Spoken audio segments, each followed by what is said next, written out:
Finster, seh de Kleine durchspielen. Frei von Bregen Kniepen an Mond und Bangen ohne Sögen.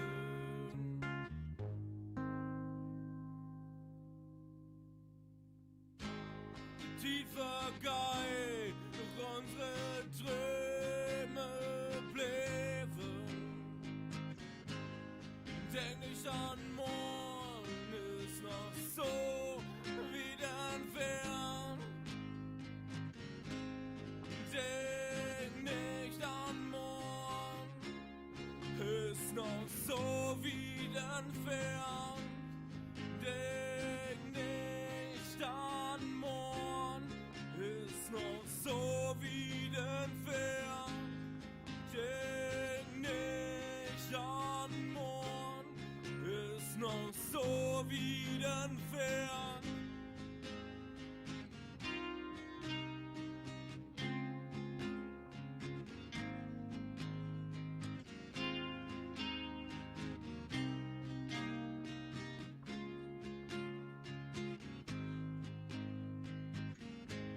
Schlender durch die Straßen, dem manchen um mich drum.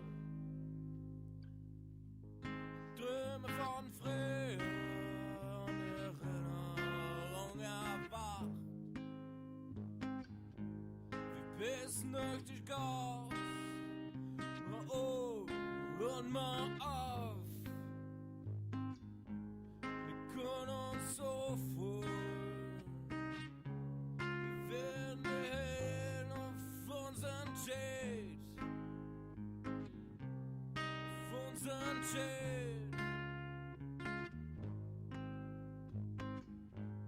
Nichts war es möglich,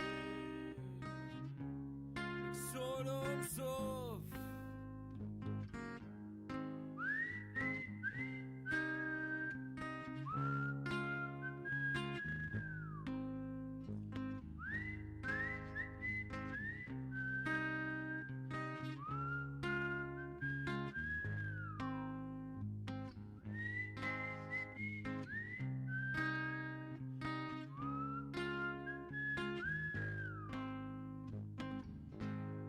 Mag die Klüse noch, spür den Affen und denk zurück.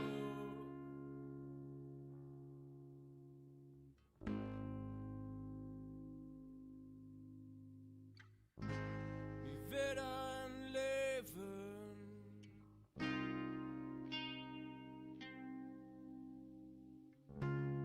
fand ich so in Glück.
Licht auf Reh mit Korb in Hand.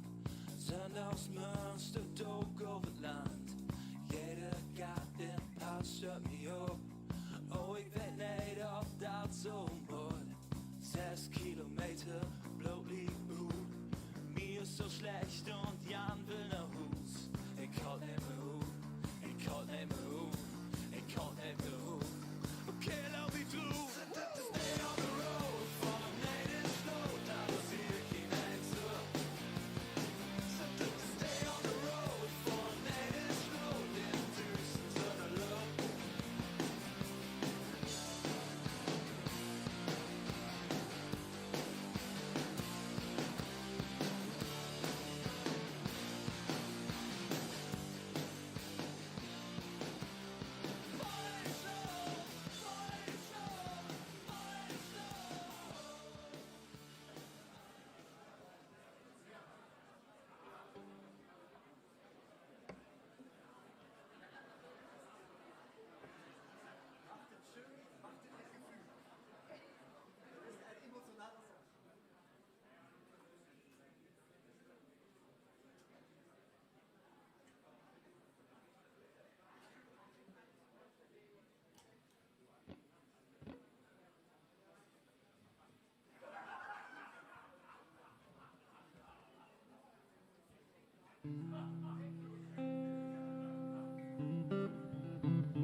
Dann sage ich mal Moin.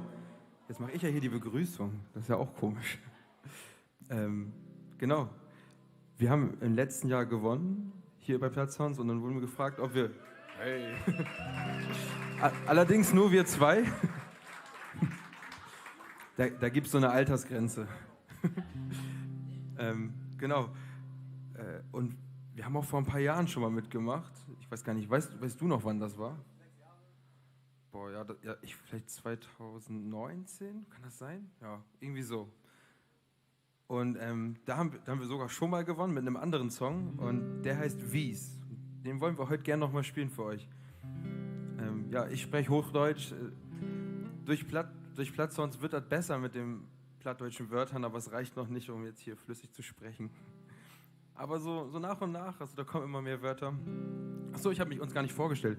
Wir sind Majanko, und hier seht ihr auch den Namen, wie man es schreibt, also wem es vielleicht heute gefällt. Wir machen ganz viel Musik hier im Norden, auf Hochdeutsch normalerweise. Aber bald können wir auch unsere erste plattdeutsche EP machen, glaube ich. Es wird besser. Na gut, dann starten wir mal mit Wies.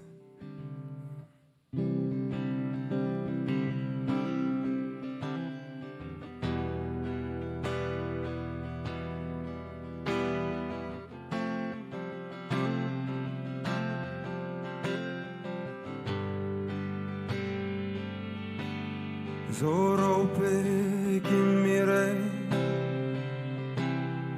still zu werden, und hab mich so gefragt, in so jeden Tag. Die Kraft der Rote, und der ist so wie so ein Loch von der Boden. Ob die dort, da ich nicht mehr weg, war ich mit sie noch morgen schon.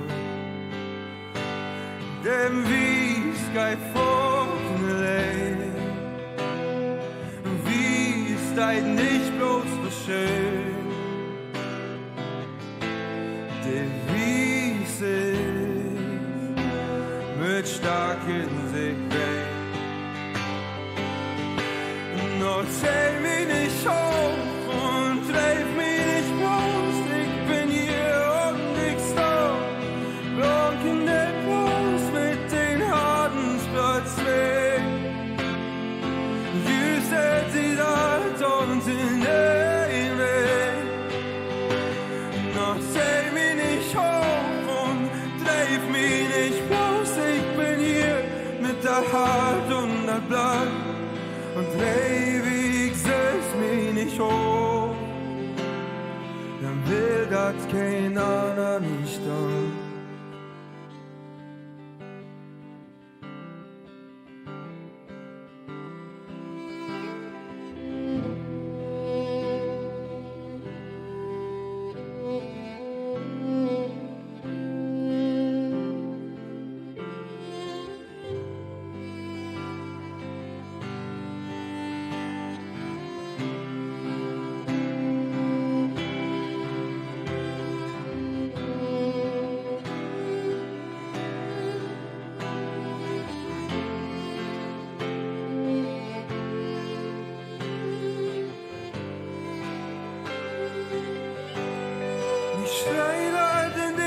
so lohnt. Und kiek auf ne Handklapp nie um. Es geht hier um mehr zu mir. Ist da ne Handensgesicht mit mir und ich treif nicht um.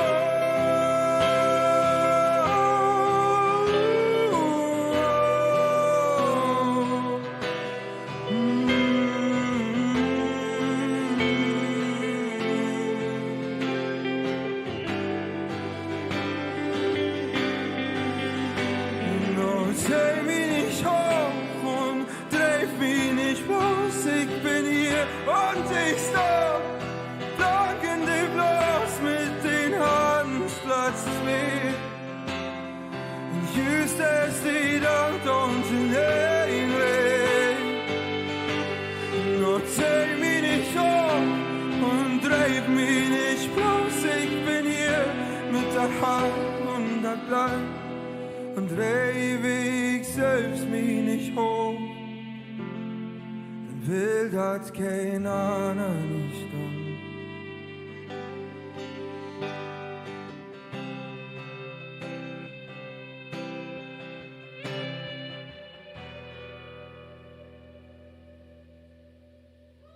Das war Wies. Vielen Dank. Vielen Dank. Und dann viel Spaß mit den ganzen tollen Bands hier heute. Mayanko!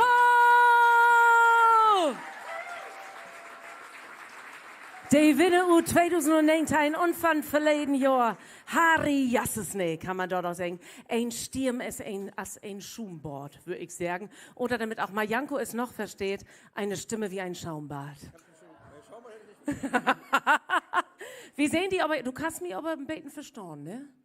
Ja, wunderbar, so wie es ist all. Ja, genau. Wie sehen die in Pause nochmal wer? Du bist du die Pausen. Mayanko. Was sagst du? Du bist der Pausen-Act. Ja, genau. Ihr seid ja. der Pausen-Act. Dann werdet ihr sogar auch noch mehr. Ne? Das geht ganz schnell bei den Plattdeutschen. Wir werden ja nicht weniger, wir werden mehr. Und das an so einem Abend sowieso. Besten Dank, dass du hier bist. Besten Dank, dass du mit uns Dienststirn und die Ladies und Vergangenheit mit den Band Fierce. Einen großen Applaus nochmal für Mayanko. Vielen Dank. Schick mal die anderen hoch. Ja, ich glaube schon. Hier kommen jetzt noch... Mayanko, das ist so ein Bandwettbewerb. Ich weiß, kein Solo-Auftritt. Es wäre super, wenn ihr eure Sachen... Weil da kommen nämlich gleich noch 9 weitere Bands. Also, moin miteinander. Moin. Fein, dass ihr da sind. Ich bin Anni Heger. Well ist mit mir verwandt. Oh. Sind Menschen oder aus Friesland da? Mama? Nee. Plattsounds, 15 Jahre, 15 Jahre Plattsounds und ich bin immer noch da, ja, mit ein paar mehr Runkeln an den Augen und ein paar Jahre auf Puckel.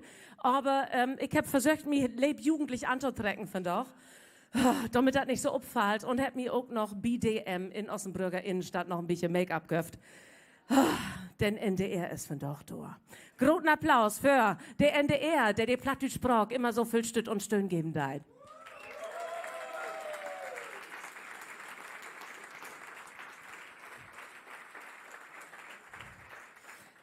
Ja, von doch dreht sich eins um 2 Sorgen. Das eine ist die Musik und das andere ist ja us Hartenssprach. Das Plattdeutsche. 9 Bands und Niedersachsen präsentieren von doch Songs und will die Titel winnen. Best Plattdeutsch Lied von das Jahr 2025. Man kann sagen, das ist us Lüt Plattdeutsch Grand Prix de Niedersachsen. Oder sowas in der Ort. Hier von doch in Ossenbrüch, in der Lagerhall. Und von doch sind nicht bloß Bands aus Ossenbrüch hier, nee, auch aus Hannover, aus Hameln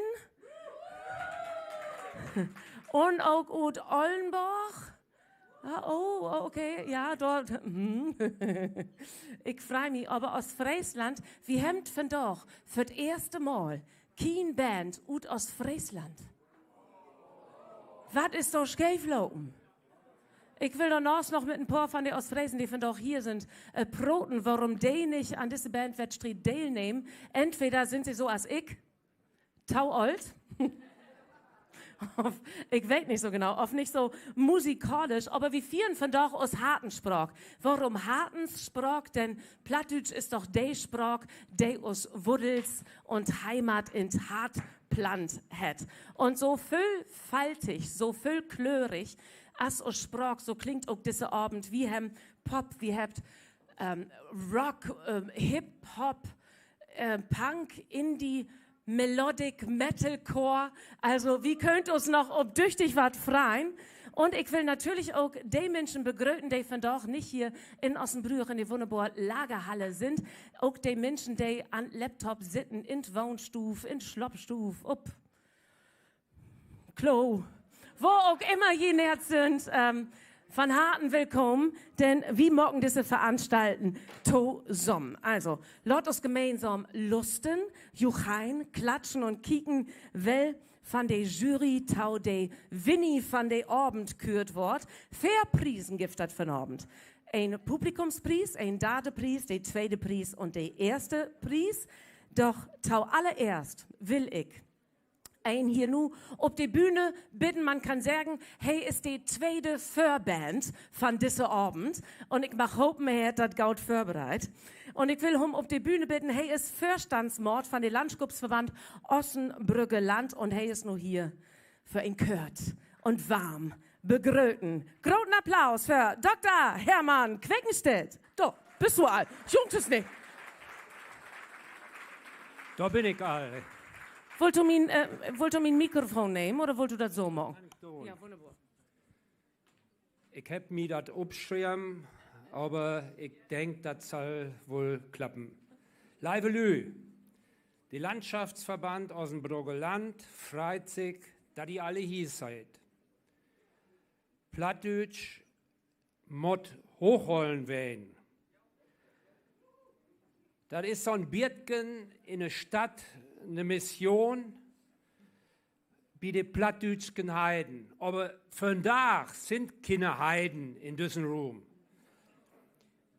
Ich wünsche you viel Pläsier und dass ihr Besten an End den Niers führen habt.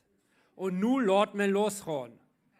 Das war's die Kürze warm begrüßen, die ich jemals belebt habe. Großen Applaus für Dr. Hermann Queckenstedt. Worten-Hit. Worten-Hit, diese Förband. So, ja, wir sind zum Glück in Osnabrück. Mann, wir habt für doch, man kann sagen, die neutralste Jury ever, als man so auf Plattdeutsch sagt, hier in Osnabrück, denn wir haben einen Ostfriesen Überhang, kann man sagen. Und wir haben keinen Ostfries gebärnt in der Wettstreet, also könnte ja man bloß neutral wesen. Und ich mache einmal auf die Bühne bitten und hey, kommt nicht aus Friesland, hey ist von hier ut Kontrei. Einen großen Applaus für Bruni. Wo bist du? Von wo kommt ihr denn, die Jury, Martin? Da achten. Okay, wunderbar. Kommt ihr auf die Bühne, kommt ihr nach vorne, das wäre fein. Der Lü will ja auch moje Gesichter sehen. Jemand nicht aufhören zu klatschen, denn da kommt auch noch Dieke Günther, Frank Jakobs, Grietje Kammler und Annika Moorhaus-Kamp.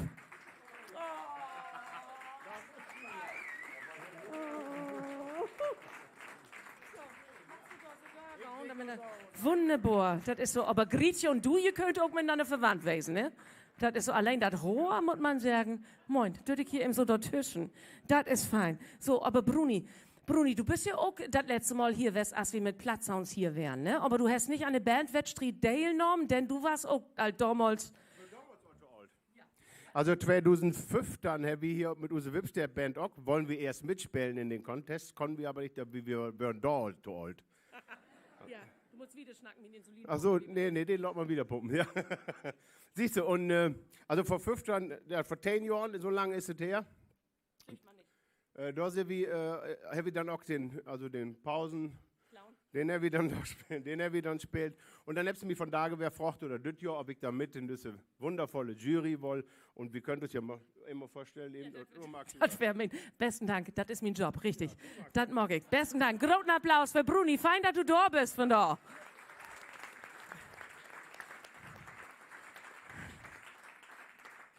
Gerietje, wir sind nicht miteinander verwandt, aber ich wäre das so gern, denn du bist echt ein, als man so sagt, und ich löf, das ist auch entgendert, du bist ein echter Schnüßfan. Das kann man sagen, ich wäre gern mit dir verwandt. Und du mockst ein Bühlt, auch gesprochen politisch, aber du bist ja ein Plattdütschbüro aus Friesgelandschap und du bist der Platt ist cool Sprecherin. Ja, für den Niedersächsischen Landschaftsverband. Also, du bist ein Berufsplattdütschen, kann ein sagen. Und was gefällt dir so daran, wie Plattsounds in die Jury zu wesen? Ich finde das einfach richtig toll, dass so viele junge Leute für Plattdeutsch interessieren und auf Plattdeutsch auch Musik machen wollen. Und ich bin da echt immer richtig begeistert von, wofür da einfach so von so gut bewerben und dass wir so viele neue plattdeutsche Läden kriegen, die einfach cool sind. Und warum ist kein aus Friesgeband anstatt das Jahr? Was haben wir verpasst? Ja, ich doch, das kannst du mir sagen.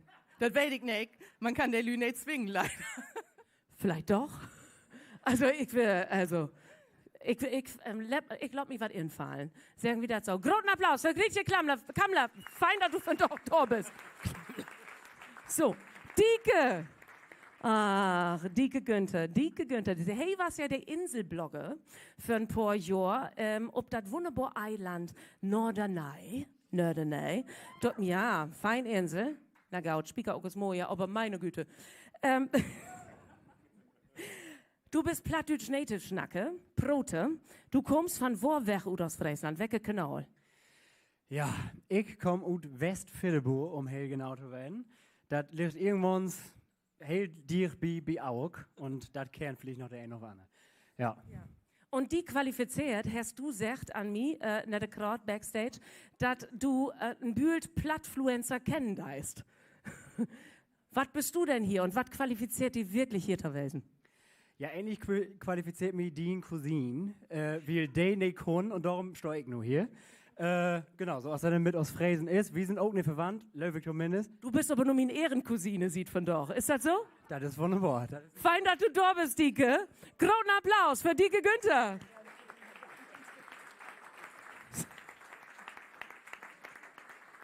Ein Frage. Wo alt bist du denn eigentlich? Ich bin 25. Ich glaube, mich vielleicht wegen nächstes Jahr mitzumachen für aus Friesland. Da muss ich bloß noch ein bisschen singen oder irgendein Instrument üben. Aber wer weiß. Kann ja noch werden. Dieke für Plattsounds, würde ich mal sagen. Von der Jury in den Wettbewerb. Das ist doch fein. Wunderbar. Annika, du bist auch ein Plattdütschen. Ein Berufsplattdütschen, kann man das sagen. Aber du bist ja auch Musikmeistersche. So, das heißt, du legst den Fokus auf die Sprache und die Musik oder hast du vernommen einen anderen Fokus? Ich will gern hören, wo der Lühe hier Musik mucket und bekick mir das, wo das mit Plattdütsch und der Musik zu Huppel Löppchen aus dem Brügger Land.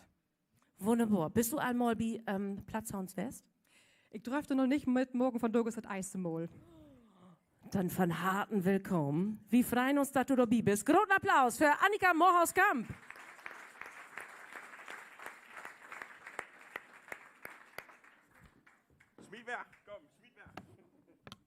So. Frank, mein Jung. Auch aus Friesland. Ja. Du hast mal wer spannend gemacht von doch. Du bist der Letzte, man wird das einmal sagen, der von doch hier ankommen ist. Dann musst du noch melken oder was ist los? Das ist ein Geheimnis, das vertelle ich nicht. Aber melken, nee. Okay. Wunderbar. Du bist ja bei Radio und wir sind ja auch Collection sozusagen bei Hör mal ein Beten tell. Und du hast eine heel besondere Kategorie und ich beneide die so ein Beten darum, ne? So ein Bieche darum. Magst du einmal was sagen, was du da in dieser Kategorie magst bei Hör mal ein Beten tell? Ja, da habe ich irgendwann mal der Riech abgemacht aus Friesland in echt und da habe ich mir so gedacht, aber aus Friesland gibt es so viele Klischees und so wieder. Und den müsste man eigentlich mal so ein bisschen auftracken. Und da vertelle ich dann zum Beispiel, dass wir Maibaum vieren, da macht man hier Lüwig auch. Aber bei uns sind die Gummi, weil wir keinen Wald mehr haben. Und dann skillen wir die auf und die Auferresten machen wir dann zum Beispiel die Friesenlerzen, damit wir die Urlaubers da gut erkennen können, weil die gucken den nämlich im Verein. Fein, dass du da bist und dass du so einen feinen bunten Sporthemd verdammt angezogen hast hier.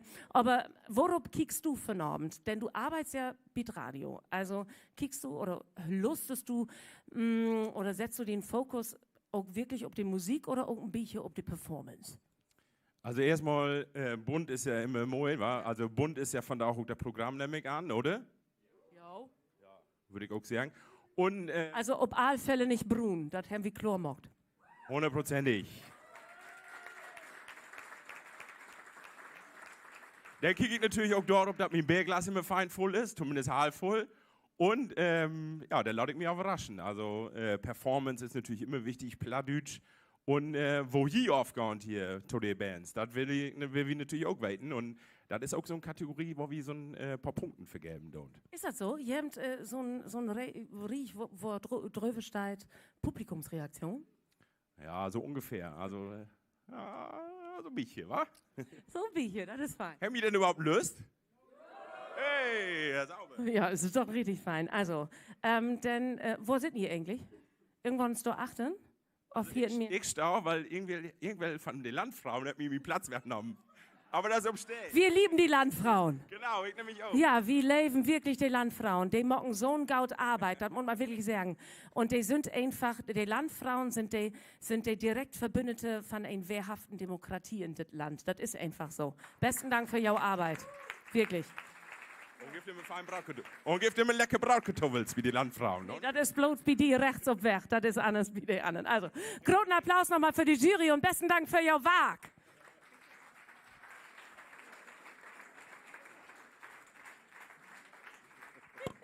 So, und nun werden wir auch gar nicht mehr so viel sabbeln. Nun fangt wir an mit dem Wettbewerb, mit dem Wettstreit Plattsounds 2025. Und wir morgen uns upppatt das beste Lied, das beste Plattdeutsch-Lied von das Jahr hier zu finden. Und nun mache ich begrüßen auf der Bühne. Und sie haben einen hochkalorischen Namen.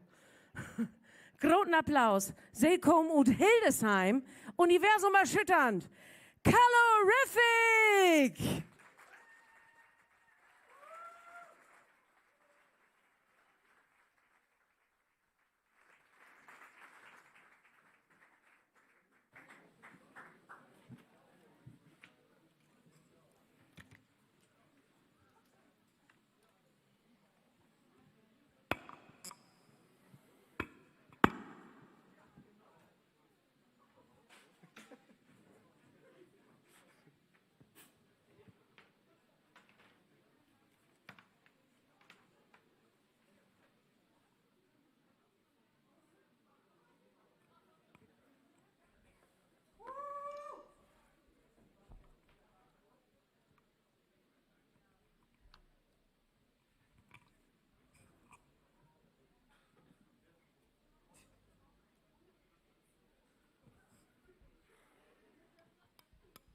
So, guten Abend Osnabrück!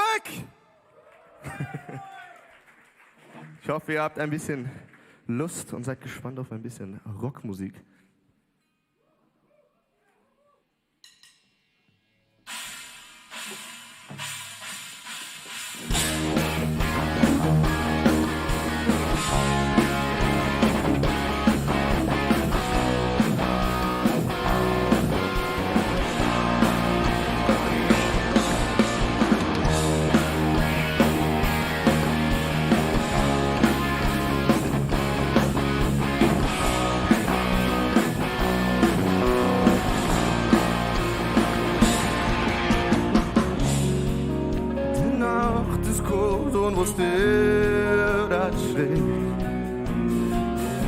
Ik joch nog schudden voor de dröm niks weet.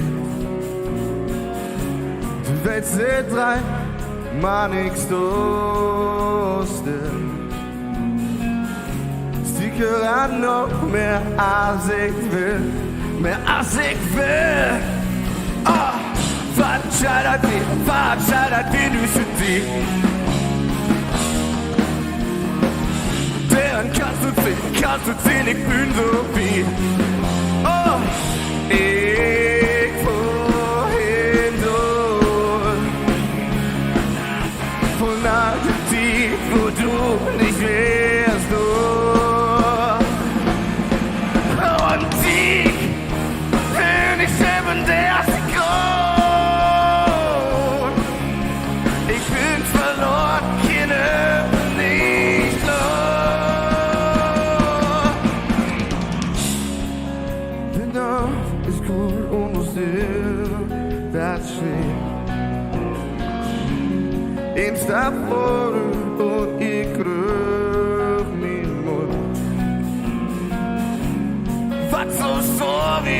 kann mir doch nichts tun.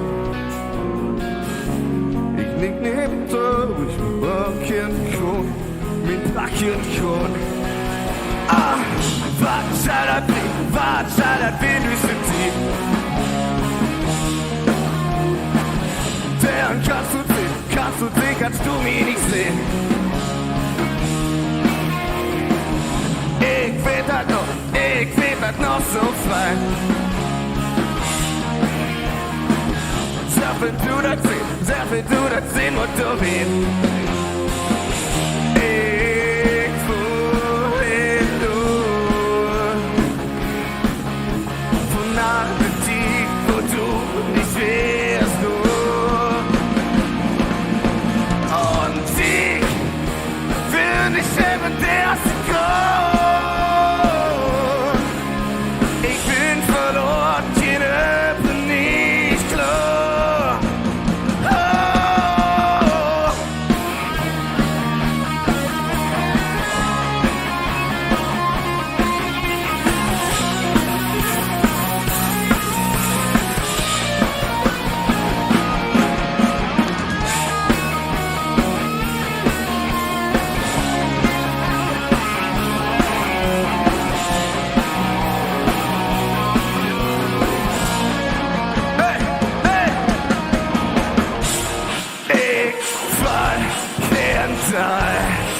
Ey, von all dem Wert, wo du nicht wärst, du. Und ich will nicht eben der erste Grund. Ich bin verloren, keine bin nicht klar. Keine bin nicht klar.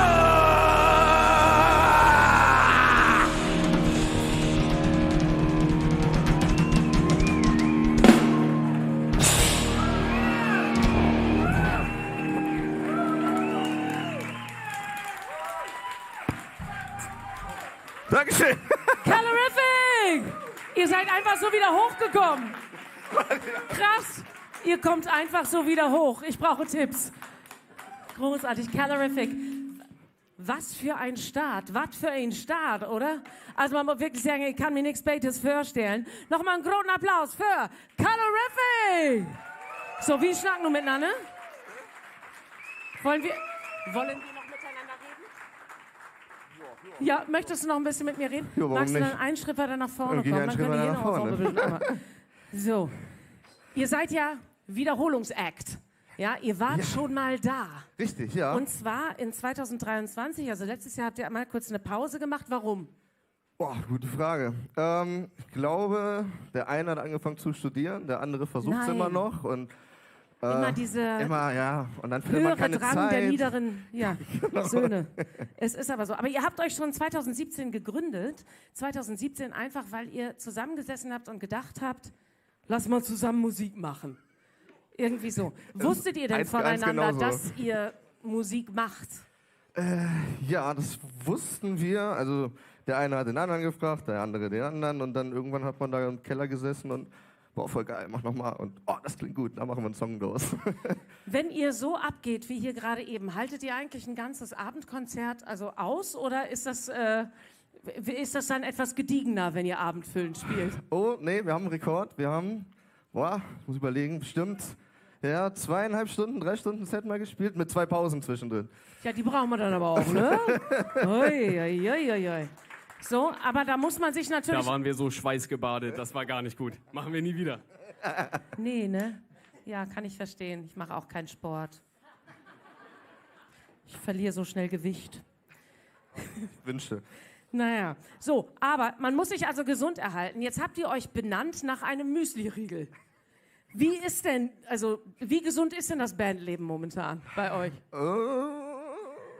Ja.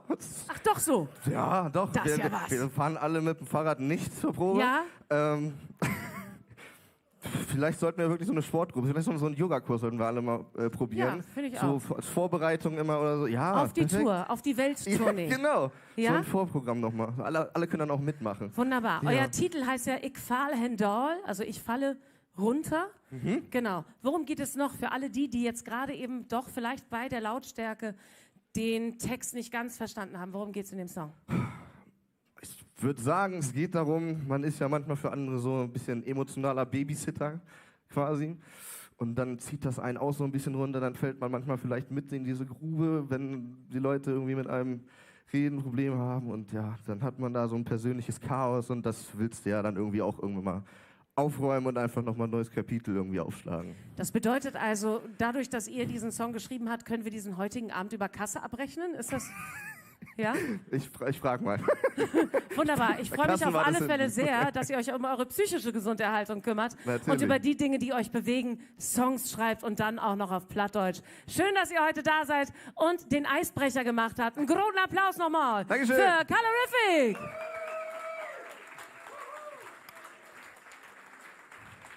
Ja, wo bist du? Bist du hinter mir? Ach so. Und nun würde ich die nächste Band auf die Bühne bitten, ein bisschen aufzubauen. Nee, steigt eins, ne? Würde ich sagen, großen Applaus für die zweite Beitrag bei Plattsounds 2025, die Hastruppers.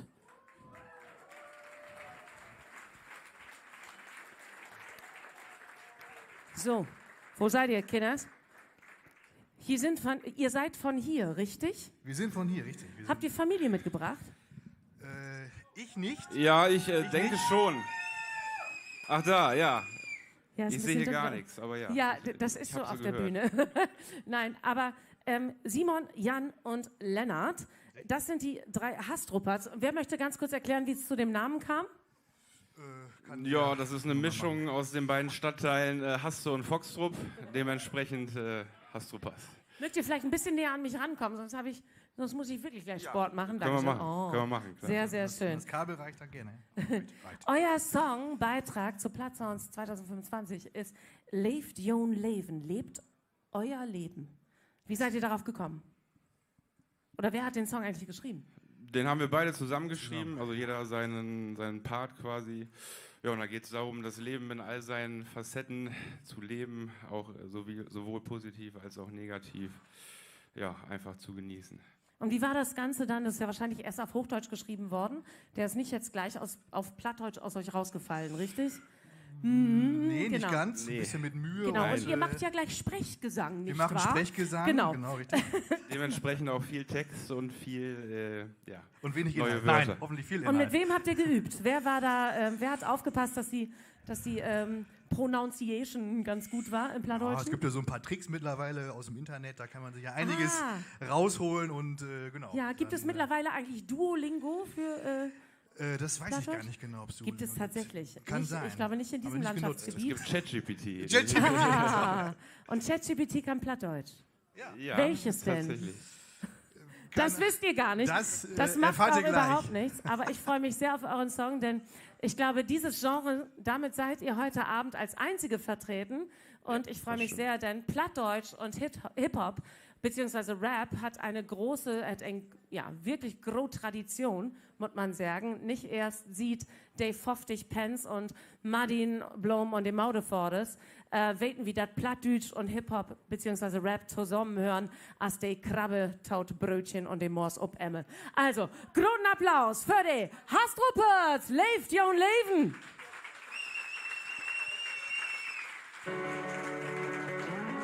Moin, moin, Plattsounds! Moin, moin! Was lebt? Habt ihr Lust? Alarm in der Babin! Alarm hoch! Yeah, yeah, yeah, yeah, yeah, yeah!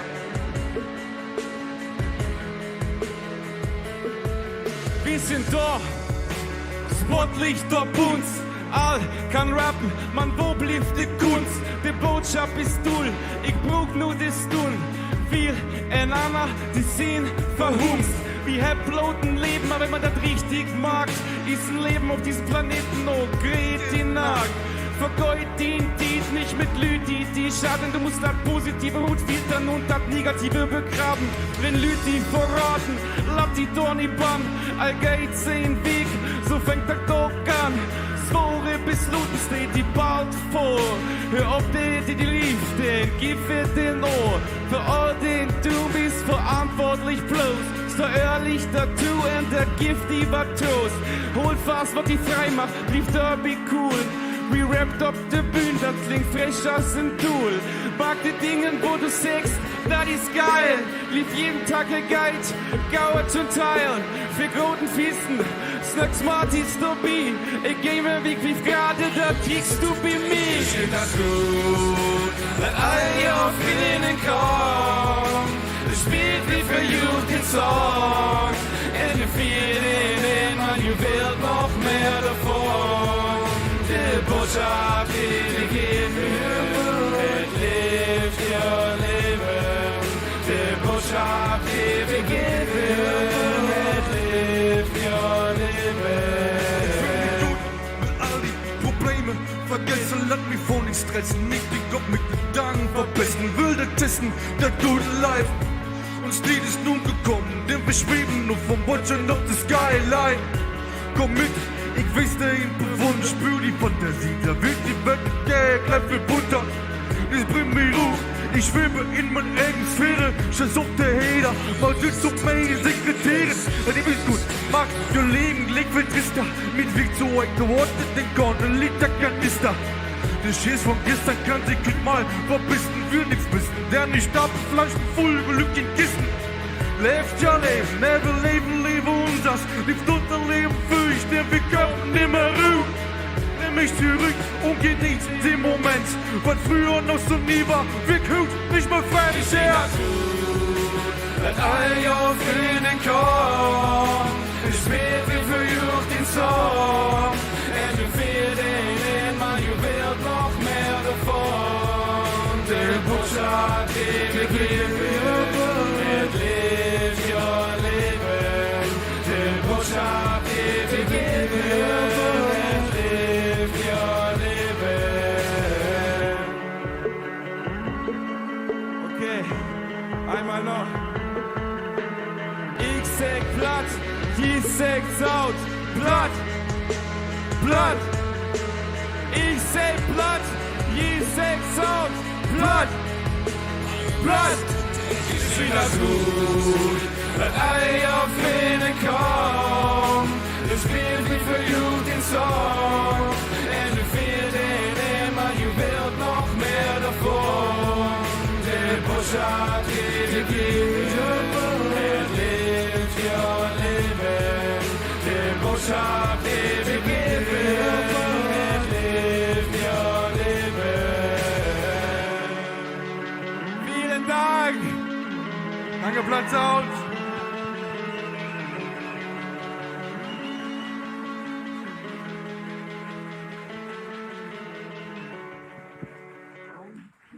Simon, Jan und Lennart, die Hastruppes. Besten Dank. Fein, dass die da sind. Und ich hab bald das Gefühl, ich bin...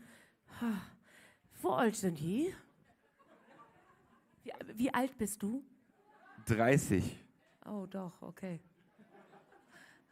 Das ist so. Also, wann ist denn euer nächstes Konzert hier in der Gegend? Nächste Woche. Ah ja. Nächste Woche bei Rock in der Region mit unseren Freunden, den St. Nudes. Das ist eine Punkband. Darf ich dir einen Tipp geben, nur so für Bühnenauftritte? Da ist das Publikum, das wäre total toll, wenn du dich kurz umdrehen könntest. Oh. Entschuldigung. Aber ihr habt verstanden, was ich gesagt habe, oder? Oder muss ich das jetzt wiederholen?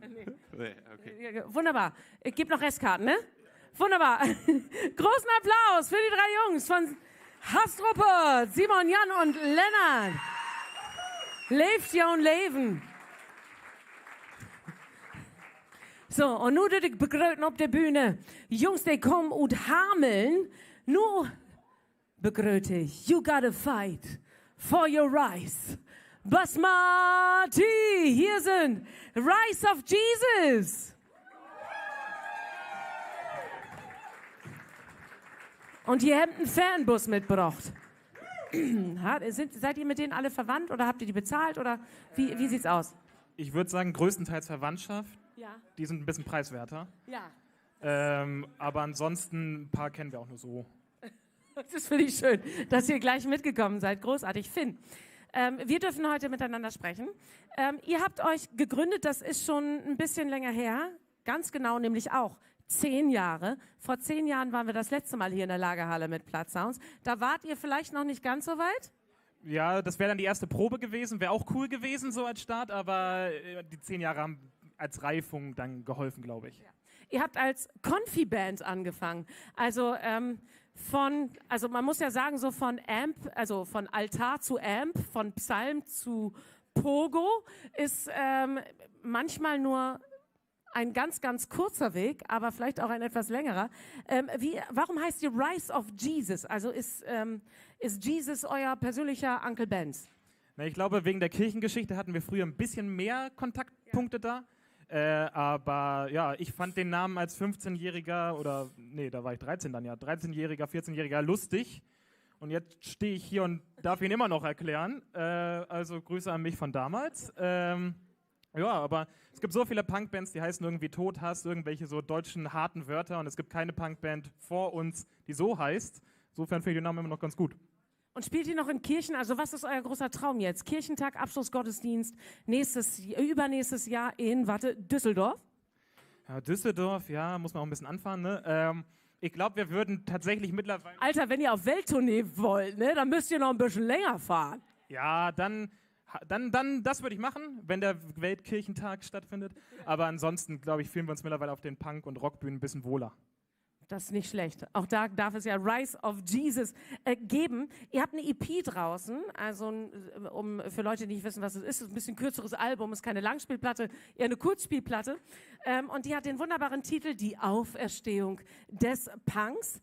Was hat euch zu diesem Werk inspiriert? Göttliche Eingebung oder doch der Vollrausch? Oh, das ist ja manchmal auch nah beieinander vielleicht. Wir sind überraschend nüchtern, wenn wir die Songs schreiben. Also vielleicht ist es die Eingebung. Ob es eine göttliche ist, weiß ich dann doch nicht so ganz. Aber ja, es waren jetzt 10 Jahre Arbeit, bis wir das erste Mal was jetzt rausgebracht haben. Also die Erfahrung der Jahre. Der vielen, vielen Jahre in eurem Alter. Ich kann es verstehen. Ich finde immer die Backstage-Atmosphäre bei Plattsounds besonders schön. Wie nehmt ihr es in diesem Jahr wahr? Also wart ihr schon mal auf so Happenings, wo sehr, sehr viele Bands aufgetreten sind? Also so viele auf einmal nicht und vor allem nicht so kompakt beieinander. Wir hatten mal auf einem Festival gespielt, wo dann über den Tag verteilt, aber dann kommen und gehen die Leute. Und jetzt vorhin bei dem Bandbriefing saßen dann ja irgendwie 40, 50 Leute da oben in einem Raum. Es war sehr stickig, ja. Aber... Ihr habt einfach viel geatmet. Ich weiß auch nicht. Es war schwierig. Ja, aber an dieser Stelle lohnt es sich, glaube ich, einmal, denn ohne die Menschen an der Technik würden wir diesen besonderen Abend überhaupt nicht schaffen. Einen großen Applaus für diesen 2 bis 3 Minuten Changeovers an Tom und an Arne.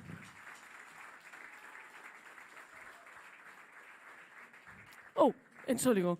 Und schon im Backstage aus irgendeinem Wasser Wein gemacht? Nee, das nach dem Auftritt. Sonst sind wir ein bisschen zu schnell und zu hibbelig. Ist gefährlich. Erfahrung, okay, ich verstehe. Also, ich würde sagen, im Zweifel natürlich immer für die Liebe, aber jetzt, in diesem Moment natürlich, in Zweifel für Day Punk. Seid ihr soweit?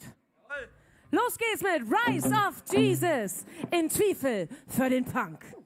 In Zweifel für den Punk. So als sie lebt, das macht mich einfach krank. In Zweifel für den Punk. Skitopp, Schickti und Moral, ich kann die nicht in Wahl.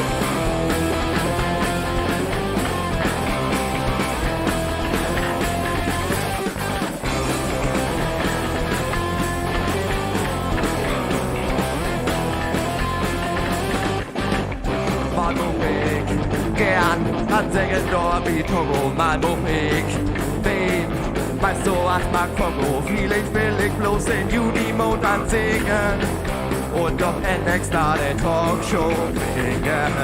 Mal denk ich mir, ich trink die nicht wirklich mehr und wir liegen als Beat in der Atmosphäre.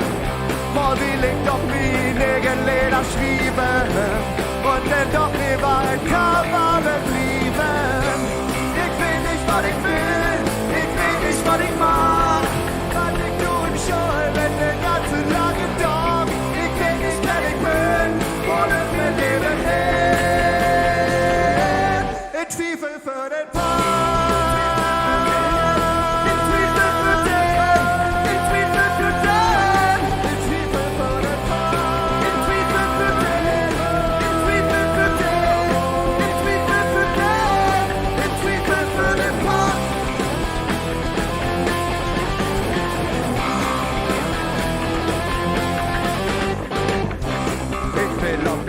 passen.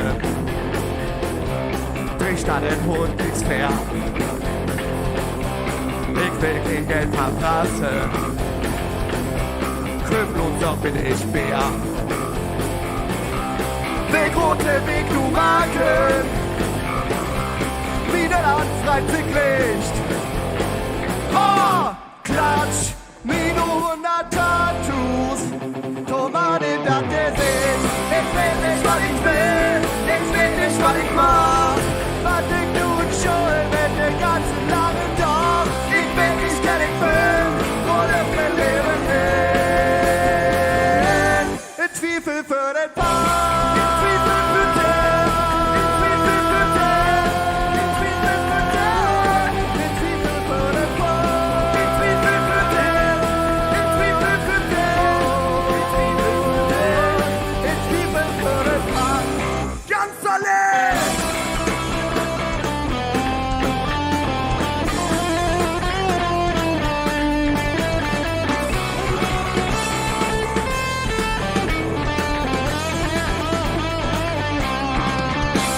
Ich will nicht, was ich will, ich will nicht, was ich mag. Was ich tue, schon mit den ganzen langen Tag. Ich will nicht, wer ich bin, wo Glück mein Leben hin. In Zwiebel für den Paar. In Zwiebel für den. In Zwiebel für den. In Zwiebel für den. In Zwiebel für den Paar. In Zwiebel für den. In Zwiebel für den. In Zwiebel für den. In Zwiebel für den Punk. Dankeschön. Rise of Jesus!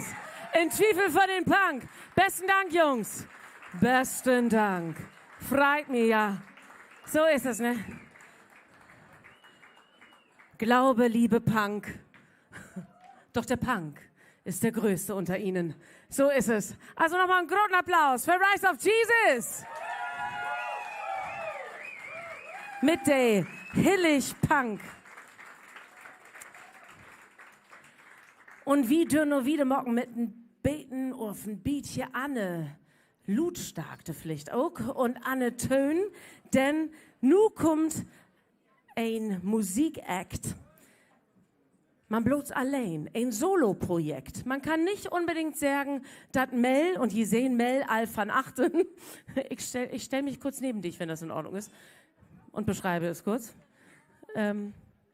Hier wurden Bühlt, Knoppen dreht und Synapsen schluten und also ich weiß nicht, der Musikakt hat auf alle Fälle auch noch ein Gitarreumhang und ein Kabodaster. Und nu bist du klar?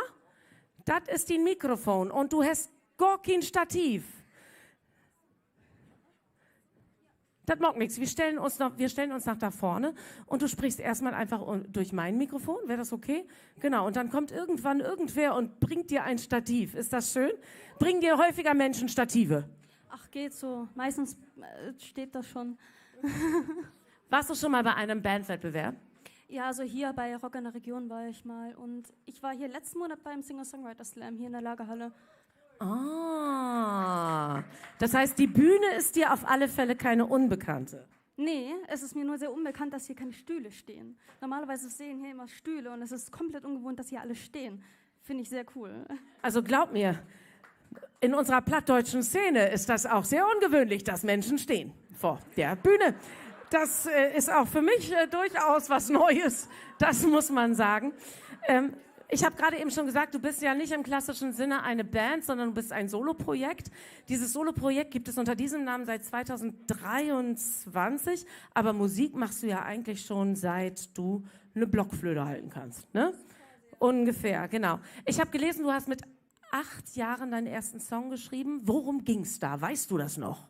Boah, es war damals mit der Blockflöte und ich wollte unbedingt eine Freundschaft wieder gewinnen.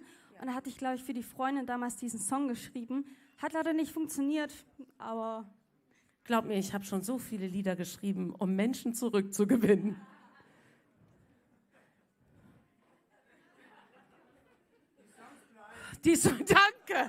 Danke. Die Songs bleiben, auch der mit der Blockflöte eigentlich, der Song. Ist der geblieben? Hast du da noch was draus gemacht später? irgendwie noch Glockenspiel hinzugefügt oder so? Ich weiß weder, wo die Blockflöte ist, noch diese Notiz. Das ist... Boah. Ist ja auch schon ein paar Jahre her. So, deine Musik läuft unter Alternative. Alternative ist ja eigentlich, würde ich sagen, diese Schublade, in die alles reinkommt, wenn man nicht weiß, in welche Schublade man es sonst stecken soll. Aber was würdest du denn sagen, wie deine Musik klingt? Hast du da Referenzen für uns? Also ich habe Verschiedenes gehört. Es gab bei manchen Songs, wo Leute gesagt haben, boah, das klingt ein bisschen wie Radiohead. Es gab auch schon jemanden, der meinte, das klingt ein bisschen wie The Cranberries, die Zombie gemacht haben. Meine Generation. Ja, also bunt durchgemischt. Der Song jetzt ist halt deutlich ruhiger, so eine kleine Ballade, I guess. Ja. Du kommst aber ja eigentlich, darf ich das sagen, dass du nicht von hier bist? Ja. Sie ist aus du bist aus Baden-Württemberg. Baden-Württemberg ist halt unter Osnabrück. Was löst die Sprache trotzdem vielleicht bei dir aus? Plattdeutsch? Ja, ich finde, also, ja, ich war, bevor ich nach Osnabrück gezogen bin, war ich irgendwie einmal im Jahr oben bei Nordfriesland. Ostfriesland, sorry, I'm so sorry. Wo denn in der Metropolregion, wenn ich fragen darf? Nähe Aurich. Nähe Aurich, das kann viel sein. Rechts am Weg. Rechts am Weg! Oh, und links in Schlot, das ist ja fein. Ja, und ich fand, das war irgendwie Urlaub immer da in so einem kleinen Ferienhaus. Aber ich fand, Platt ist einfach so eine nette Sprache, die ist so freundlich und auch irgendwie... da hatte ich meinen Kumpel in Aurich besucht und ich hatte einfach das Gefühl, da ist Ruhe und da ist man einfach freundlich, herzlich, da ist einfach, da kann man schön, wie heißt das? Ja, chillen. Ich wollte eigentlich so ein ähnliches Wort wie Schnacken suchen, aber Klöten?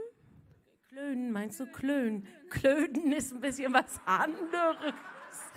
Aber das ist durchaus... Ich erkläre es dir nochmal, dann gleich. Man kann da schön klönen und Tee trinken.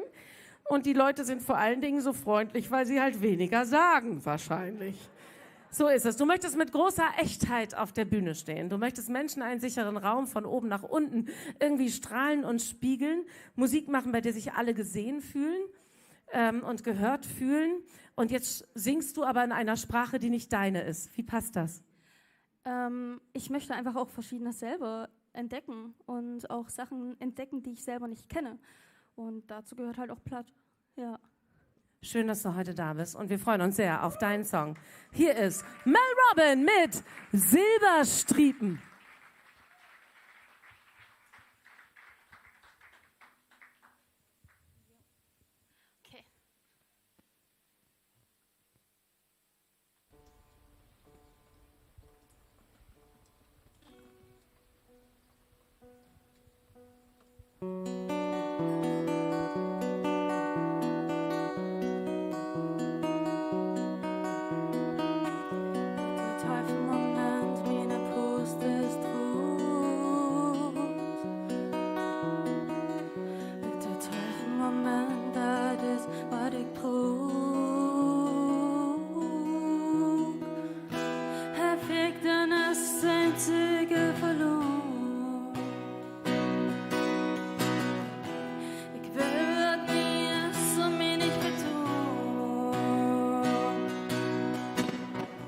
Mir geht es grad nicht, mir geht es nicht schlecht.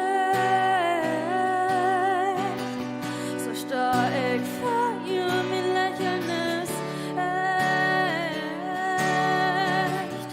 Ich verliere meine Kraft und kann nicht begreifen. Kommt da an Himmel, man selber streben.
mir geht es, nee, mir geht es nicht schlecht. So stark für ihr, mir lächeln ist echt. Ich verliere meine Kraft und kann mich begreifen. Kommt da an Himmel und sogar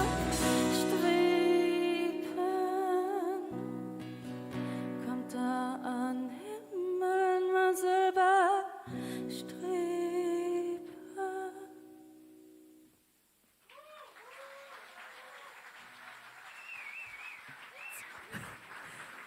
Mel Robin! Was für ein feinen Luftkegel. Mel kriegen hat an Ehren. Grundapplaus nochmal für die und die Silberstriepen. Mel Robin.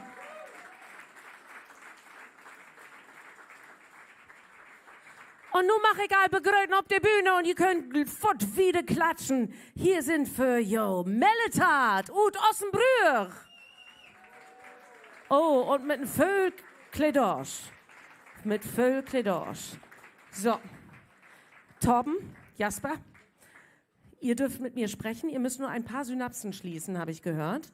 Das ist total okay, damit man euch auch gleich hört. Ihr heißt Melletat und ich habe gehört, Melletat, das ist nicht etwa irgendein Neologismus, den ihr geschaffen habt aus irgendwie 2 Wörtern oder so, sondern Melletat gibt es schon sehr, sehr lang und hat krasse Wuddels, krasse Wurzeln. Möchtest du durch mein Mikrofon sprechen oder suchst du gerade etwas anderes, mein Herz?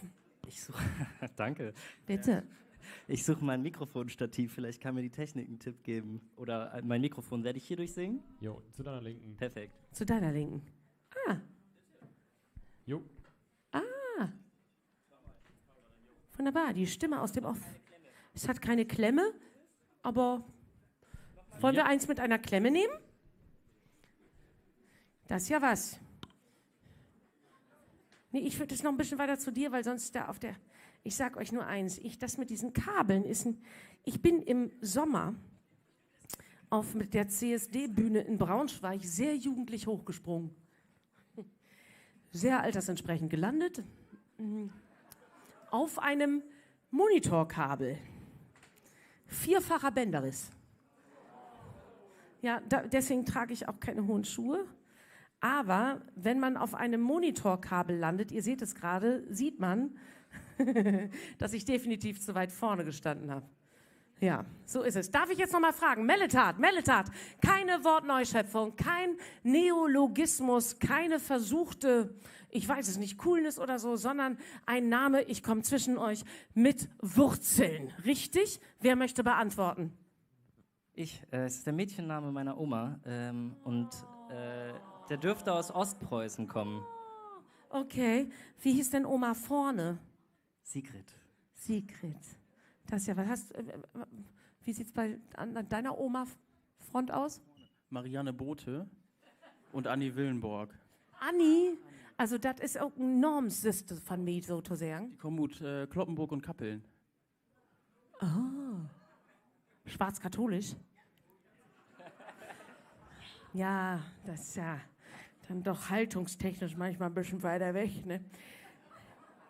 Ja, Entschuldigung, man muss es sagen, da ist, aus Ostfriesland kommend, sind wir dann doch sehr protestantisch. So, aber ihr wollt die deutschen Wohnzimmer und Popbühnen mit eurem Sound erobern, also irgendwo zwischen Couch und Bühne befindet ihr euch gerade, denn das hier ist irgendwie das plattdeutsche Wohnzimmer Niedersachsens.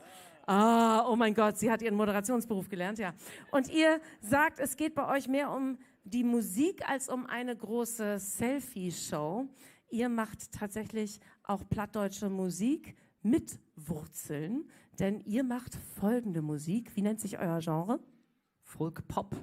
Folk-Pop. Und ich glaube, das hatten wir tatsächlich lange nicht bei Plattsounds. Und dabei hat die plattdeutsche Sprache eine unglaublich große Tradition, natürlich auch in der Liedermacher- und Folkmusik. Seid ihr dann überhaupt nicht in sozialen Medien mit eurer Musik unterwegs und auch nicht auf TikTok oder kann man euch trotzdem finden?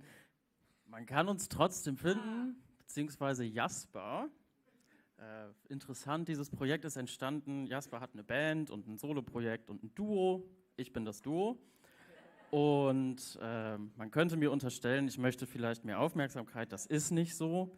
Wir haben einfach überlegt, wir arbeiten so viel zusammen und würden gerne lieber auf Deutsch singen und schreiben, dass wir es einfach zusammen als Duo machen und das dann neu auffahren. Und das ist heute quasi eigentlich so der Soft-Launch. Es gibt noch kein Instagram, ihr seid so die Ersten, die es hören. Und wer uns noch oder wer es mitbekommen möchte, ist herzlich eingeladen, Jasper Leonard auf Instagram zu suchen oder YouTube oder irgendwo. Da könnt ihr in den nächsten Monaten das mitverfolgen. Okay, also auf Instagram seid ihr, aber nicht TikTok, Tinder? Nee. Okay, Entschuldigung. Alles klar. Wunderbar. Ich freue mich auf alle Fälle total auf eure Musik. Der Titel heißt Du weißt nicht, du weißt nicht. Worum geht's da? Um meine erste große Liebe. Ja. Sag mal, du sammelst heute aber auch, habt ihr das geplant? Habt ihr vorher geguckt, so, wie kriegt man die meisten Ohs im Publikum?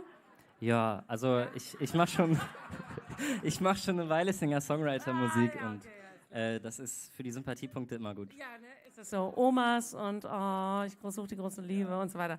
Okay, dann freue ich mich jetzt mit dem Publikum da unten auf euren Titel Du weißt nicht. Hier ist für jou in Ossenbrüch auf der Bühne von Platz Sounds 2025 Melletat!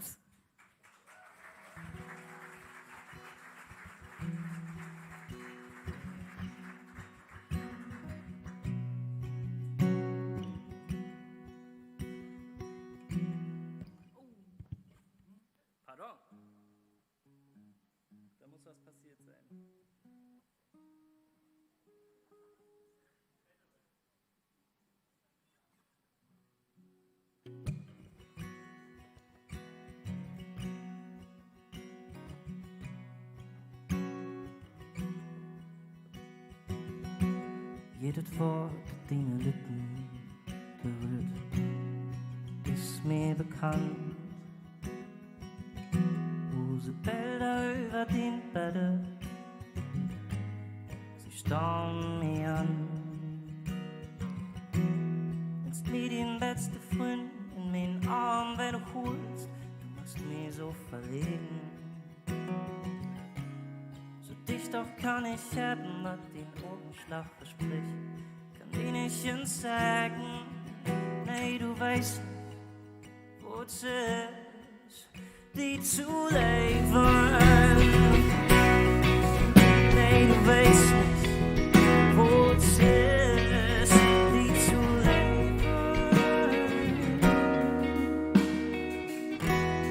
Ins halbleere Glas spiegelt dein Gesicht, du siehst keine Farben.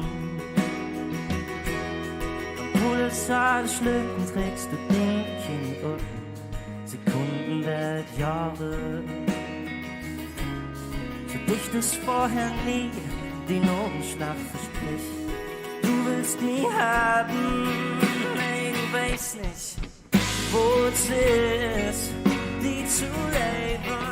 Oh, nee, du weißt nicht, wo es ist, die zu leben.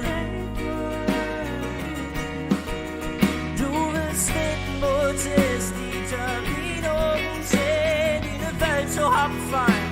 Du bist der in der Verstaat, Hauptsache weg. Einmal nur was vergisst, was ich immer wollte. Hängst mich ab, bis wenn's ermüdet. Du weißt nicht, wo es ist, die zu leben. Nee, du weißt nicht, wo es ist, die zu leben.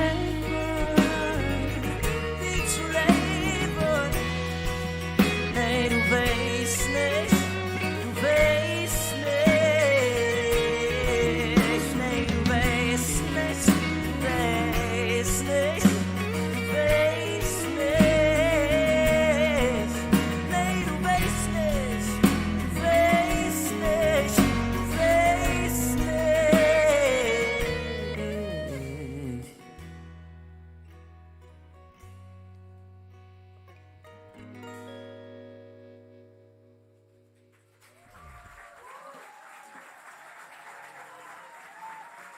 Melletat! Dankeschön. Besten Dank für all die Momenten. Ich glaube, die können wir alle in dieser Tiden Lebgaut bruken. So ist das. Aber manchmal, da brukt das auch ein bisschen Lute auf Pfoste, Tönen auch hier auf der Bühne. Und ich mach auf der Bühne bitten die nächste Band. Hier ist für jou Baratron. Wo sind die? Und jetzt bitte Applaus. Wuhu! Philipp, das war schon, ne? Das war das Einzige, was du tun musstest, ne? Oh, ist das herrlich. Großartig. Wir haben gerade eben, wir haben uns gerade in den letzten 10 Sekunden ganz kurz verschnackt da draußen, nämlich, weil du das hier an meinem Arm gesehen hast, ne? Genau, ich weiß nicht, ob ihr das seht, das ist der Umschalter. Das ist die Umschalte, denn brauche ich immer Plattdeutsch und wenn man dann nochmal drauf drückt, dann ist wieder Hochdeutsch. Das ist mein Sprachenknopf. Manchmal auch, wenn man zweimal drückt, macht es, warte. Ja, es ist so ein Ding. Genau. Aber du hast es sofort erkannt und ich habe auch keinen Bock darauf, solche Dinge zu verstecken. Ich hoffe, das ist für alle okay. Ich habe Diabetes. So, gut, damit wissen jetzt auch alle, was an meinem Arm ist. Super. Ihr habt euch sozusagen über eine digitale Pinnwand kennengelernt. Und zwar in einer der Städte, die mir auch große Heimat geworden ist, weil ich dort zur Schule gegangen bin. Und zwar in einer der schönsten Städte der Welt, in Oldenburg, genau. Oldenburg, ja. In Oldenburg. Ihr habt euch dort kennengelernt, über die Pinnwand sozusagen. Wo war denn dann euer allererster Auftritt? War der in Oldenburg? Ja, genau, der war in Oldenburg. Also wir proben da, also wenn du von da kommst, kennst du vielleicht das Cadillac? Ja, natürlich. Komm, ein bisschen weiter nach vorne. Danke. Genau, und da proben wir und hatten auch unseren ersten Auftritt. Das war letztes Jahr. Und wir haben da gespielt auf einer Open Stage, also noch relativ kleinen Rahmen, aber es hat auch schon unfassbar viel Spaß gemacht und von da aus haben wir weitergemacht. Großartig. Ihr macht Melodic Metalcore Hip-Hop Crew. Das ist ein krasser Mix, würde ich mal so sagen. Aber ihr habt, also wir hören ja gleich, was das bedeutet, wenn man diese Genres miteinander mischt. Aber ihr seid halt nicht nur ein krasser Genre-Mix, sondern ihr kommt auch aus sehr, sehr unterschiedlichen Plattdeutschland-Gegenden. Aus welchen kommt ihr? Genau, also Emil von hinten kommt aus Sande, dann haben wir Wilhelmshaven vertreten und Bremen. Und ich komme eigentlich ursprünglich aus NRW, also hatte ich eigentlich wenig Berührungspunkte zunächst damit. Und habe das dann ziemlich gut in Oldenburg kennengelernt, weil das ja auch während des Studiums, also ich studiere Germanistik, und da wird das ja schon stark thematisiert und hatte dann ja die ersten Berührungspunkte damit und fand es auch sehr spannend und habe das da so ein bisschen kennengelernt. Und hast du auch schon einen Plattdeutsch-Kurs gemacht an der Uni oder an der Volkshochschule? Ich hatte in Germanistik einen Kurs, aber frag mich besser nicht auf Plattdeutsch. Aber du könntest in Songzitaten antworten irgendwann, oder? Ich hoffe doch. Okay, dann denke ich mir die Fragen aus zu den Zeilen, die ihr gleich spielt bzw. singt. Ich weiß nur, dass der Beschwerdechor, es gibt einen plattdeutschen Beschwerdechor, der mal aus dem Plattart Festival in Oldenburg entstanden ist. Und da sind auch Menschen zusammengekommen aus ganz, ganz unterschiedlichen Plattdeutsch Zwischenländern sozusagen, und die haben sich irgendwann darauf geeinigt, dass sie ein Demokratieplatt sprechen. Also erstens, Reimen wäre gut, und zweitens, da wo sich die meisten am zuhausigsten fühlen sozusagen, dieses Plattdeutsch wird für diesen Satz gewählt. Ihr wollt ein Album rausbringen im Frühjahr, und da geht ihr dann auch dafür ins Studio, oder wird das eine Home Production? Nee, wir gehen ins Studio. Also es ist immer eine sehr sichere Sache. Da weiß man, dass die Leute ziemlich viel Professionalität haben, und das macht aber auch unfassbar viel Spaß, da ins Studio zu gehen und das Ganze aufzunehmen. Genau. Und wird das etwas sein, also dieses Melodic Metalcore Hip-Hop Crew, was Ilka Brüggemann bei NDR 1 Niedersachsen bei Dit und Dat ob Platt spielen können wird, ohne dass es hinterher verstörte ZuhörerInnen-Anrufe gibt? Doch, da gehe ich von aus, ja.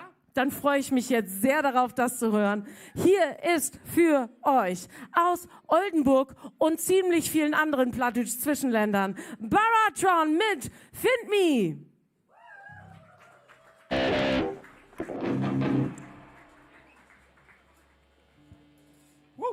Plattsounds, seid ihr bereit?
den Weg nach Nebenhöhen.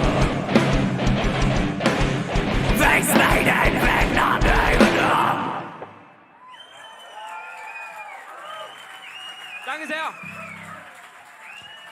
Baratron! Besten Dank. Ja, Plattmund Ludwesen. Das weten wir nun. Besten Dank für das Lut.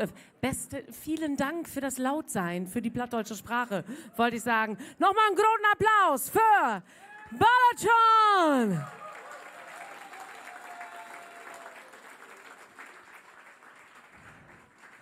Und ich glaube, ich kann fort auf die Bühne bitten, die nächste Band. Und nun kommt Cover Identity. Und die sind auch gut. Ossenbrüch, wo sind die? Natalia. Und jetzt nochmal. Dankeschön. Grundapplaus. Ja, wie Plattsounds.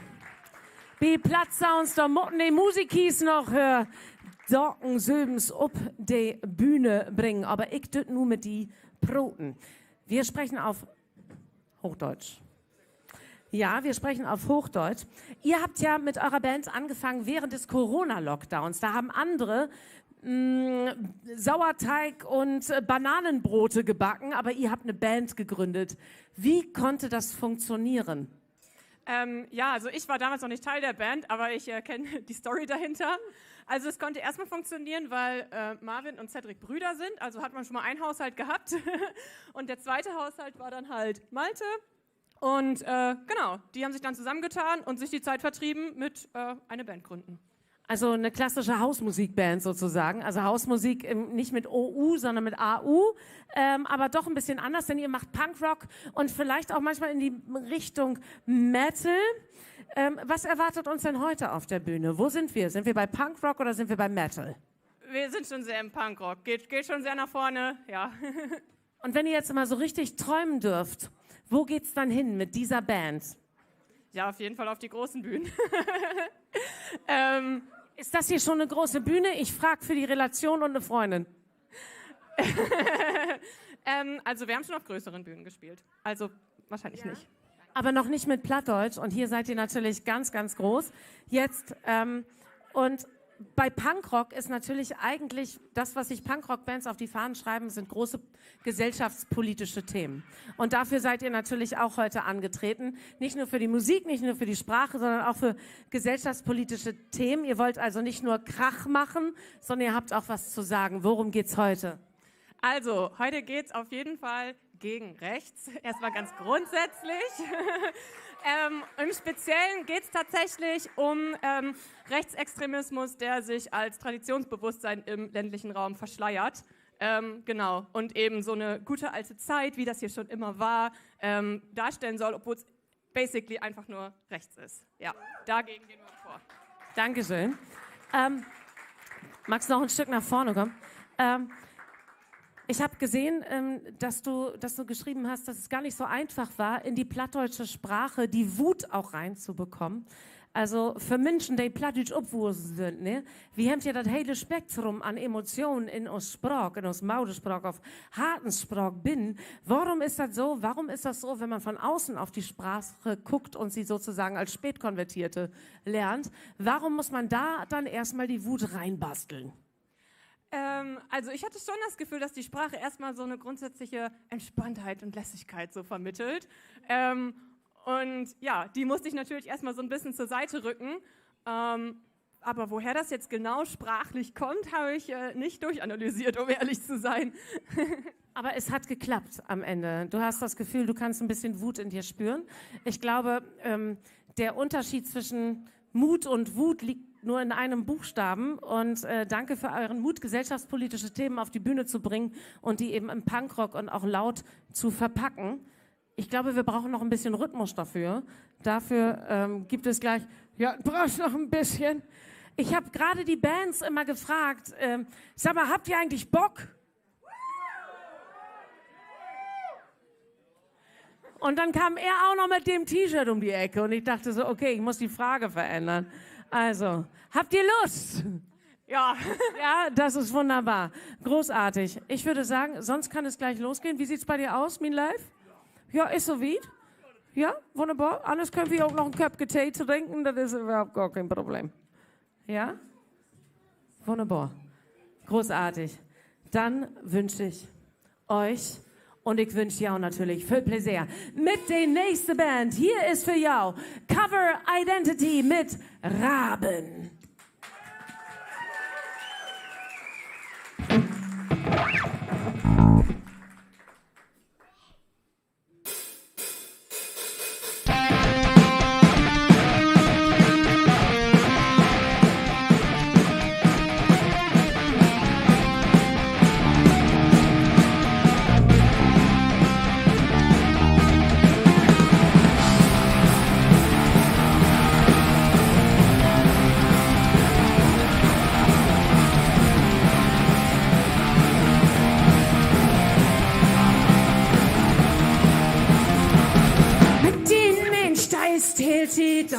Wenn du an Deutschland denkst du an den Vorderland.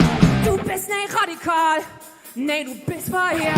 Und jede Tag erst du nach Kopf zu nehmen hast. So kann die wieder gehen, doch du bleibst rein mit Kopfwand. Du siehst das Blau, doch erinnerst nichts. Du gehst mit Kopfwand, dann also blind fast immer mehr. So reichst du alle Themen, Füße zu keiner mehr. Die ist egal, weil mit dir leckt doch früh noch Wetterpart, doch was bringt die in Ölstruck, wenn ein Rab die Day bringt?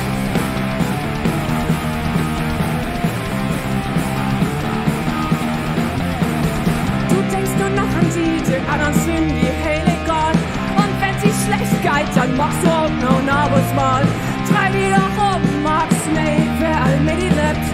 Und der und du willst die Handel wegen Macht. So bringt nie wieder gehen, doch du lebst rein mit Kopfwand. Du siehst das Blau, doch erinnerst nichts. Du greifst mit Kopfwand, dann also blind fast immer mehr. So reichst du alle Team, diese sind kein Kinder mehr. Die ist egal, weil mit die Laptops drin nur Wetterpaden, doch was bringt die in Ölspuck? Wenn ein Rad die Day bringt, magst du kommen und kannst dich sehen. Magst du nicht, wo sei all und nach Bord. Siehst du sie fliegen, da kannst du sie sehen. Siehst du sie kommen in Scharen, Graben.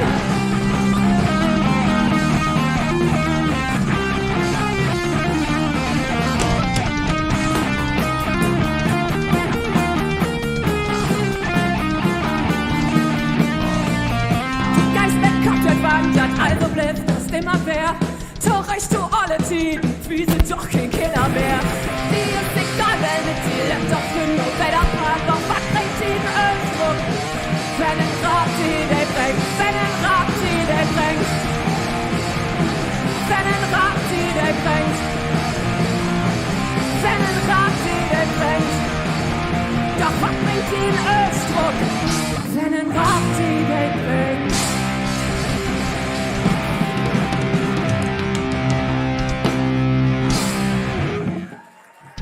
Dankeschön, Platz uns! Cover Identity! Danke, Natalia. Danke, Jungs. Für jou Stirn. Egal ob Englisch, auf Hochdeutsch, auf Plattdeutsch, wie berufen solche Stimmen, das ist einfach so.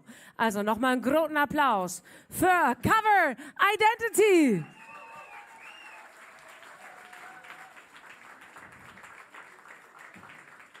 Und ich mach so gern den nächsten Bären auf die Bühne bitten, denn sie sind einmal da, West. Nicht einmal, nicht zweimal, nicht, doch dreimal.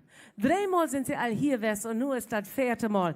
Einen großen Applaus für El Andalus. Die brauchen noch. Die brauchen noch. Oh, ist das so? Denn, Entschuldigung, ich löf Tom, ne? Tom, bist du die hochdeutsche Randgruppe oder kann ich... Ich jetzt so? Ja, Tom, Entschuldigung, ja, Tom. Jo. Magst du mal kurz ein bisschen Saallicht anmachen? Ach so. Das macht der Arne für dich. Das macht der Arne. Ach, noch besser. So, der Arne macht das. Schön die Aufgabenteilung. Es sind ein paar Menschen da und alle. Oh, krass. Ihr seht richtig gut aus. Muss man sagen. Ich mache das ja schon seit 15 Jahren. Gab auch andere Male. Nein, aber ich möchte einmal ganz kurz wissen, wie ist das denn eigentlich wirklich, wenn man so zu einer, wenn man in plattdütschen Veranstaltung kommt, ne? Wer von jou hat denn den plattdütsch Sprach mit dem Maudemelk absuchen? Ihr könnt auch Geräusche machen, Tiergeräusche gehen auch, aber, weil ich guck schlecht. Ja? Okay, wunderbar. Wer von jou ist denn zumindest plattdütsch sozialisiert und kann mich ein bisschen verstehen? Ja, okay.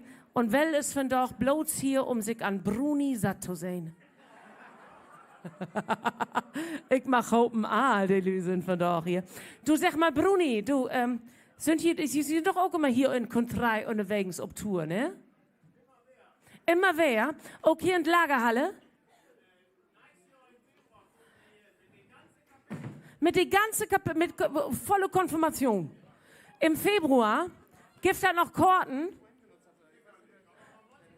Aber man muss sich ein bisschen beeilen, so ist das. Also, Bruni kommt mit Wippstert hier in die Lagerhalle. Hier haben wir aber ja das hele Plattdeutschland vertreten und nicht bloß aus dem Brüch.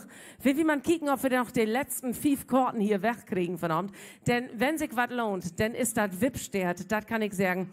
Ich habe ja auch das letzte Mal gesehen, wie Festival auf Platt in Elmshorn. Elmshorn.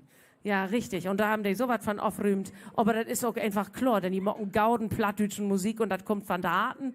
Und nicht bloß von Harten, denn so Reschgoppen auch ut lief, ut Bug, kann man sagen. So, El Andalus, muss man euch bitten? Seid ihr jetzt da? Wunderbar. Ich habe das Gefühl, ja.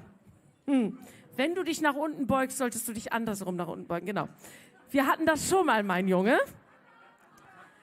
Ja, wir sprachen gerade eben noch da drüben, Backstage. Es gab mal einen kleinen Boxershorts-Vorfall.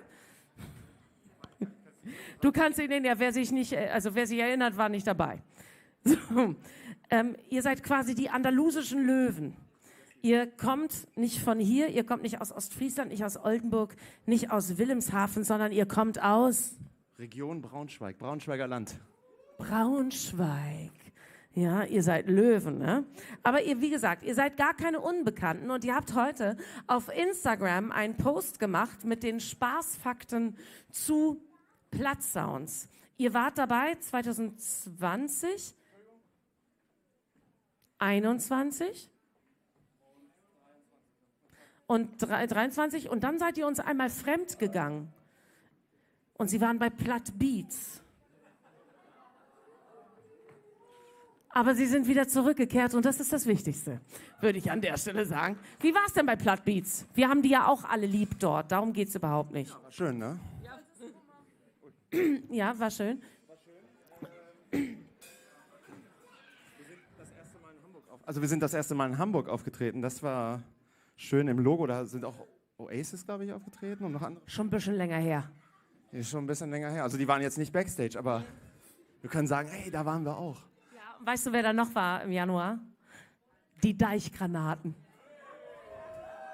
Oha. Ja, wir waren da. Wir haben auch Aufkleber hinterlassen. Also, wenn man das 4. Mal bei Plattsounds antritt, was für einen Anspruch hat man an sich selbst und auf die Platzierung? Den Text gut aussprechen. Und Platzierung. Also das Schönste an Plattsounds und auch an Plattbeats und an solchen Veranstaltungen ist, dass man an Orte kommt, die man so nicht kannte. Ne? Ja. Ich glaube, das ist das Schönste und man hat dann Spaß und dann mal gucken, was passiert. So. Ja. Und ihr seid doch mit allen anderen auch an einem Ort untergebracht oder fahrt ihr noch nach Hause? Also ich bin im Hotel, die Jungs sind in einer Zimmernummer. Genau. Ist es doch noch soweit? Können wir das vielleicht noch klären? Wie ist der Beziehungsstatus? Also bist du auf der Suche und singst du jetzt um jemanden? Das beantwortet mein Anwalt. Okay, alles klar. Was hören wir denn heute von euch? Wir hören ein Lied namens Wilde Nacht der Luchtesprachte. Und das Besondere ist, dass das Original noch gar nicht rausgekommen ist. Also das englische Original. Wir nehmen gerade... Ich würde mal sagen, dann ist das Plattdeutsch einfach das Original, oder nicht? Kann man auch so machen. Ja? Also was zuerst veröffentlicht? Ja, was zuerst veröffentlicht wird? Wer zuerst kommt, mal zuerst, oder? Oder wer zuerst mal. Nee, wer zuerst kommt, malt. Egal. Wie auch immer, ich kann nicht malen. Also von daher, seid ihr soweit? Ja? Wunderbar, ich freue mich sehr. Hier sind für euch ein Wiederholungsakt und ich freue mich sehr, dass Sie da sind, denn wir haben schon an manchen Orten sehr gefroren und wir haben sehr geschwitzt. Das muss man wirklich sagen, denn wir sind bis mittlerweile von Braunschweig über, aber auch natürlich, wir haben in der Corona-Zeit, man hört nichts. Man hat auch in der Corona-Zeit natürlich versucht, Platzsounds stattfinden zu lassen und alles wurde live gestreamt, ihr erinnert euch damals. Und auch da wart ihr schon dabei und wir haben das alles irgendwie gemeistert. Und nicht nur ihr habt überlebt, sondern auch die plattdeutsche Sprache. Und das mit euch und durch euch. Und deswegen jetzt einen großen Applaus nochmal, ein Vorschussapplaus für El Andalus und Wilde Nachte, Luchtesprachte.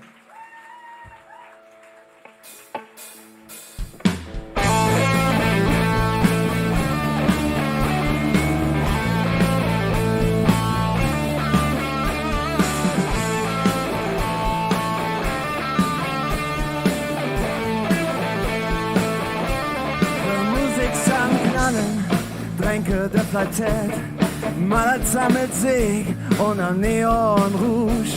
It Huster Beef mit Lachen und John. Hüten und der vielen Daumen mit Kuhfahre. Flüstert in den Schatten, Rico und Dein. Besinnlichen Pole in mir voll Herzig. Wie der blauen Dusternis, da blont sei ob. Akten ganz wilde Luft ist strömt. Sei Market nicht um Mann, sei kann nicht laten. Und ich down, bis es und gar nichts. Die Nacht ist jung oder nicht bist ruhig. In dieser wilden Nacht und noch hörbar.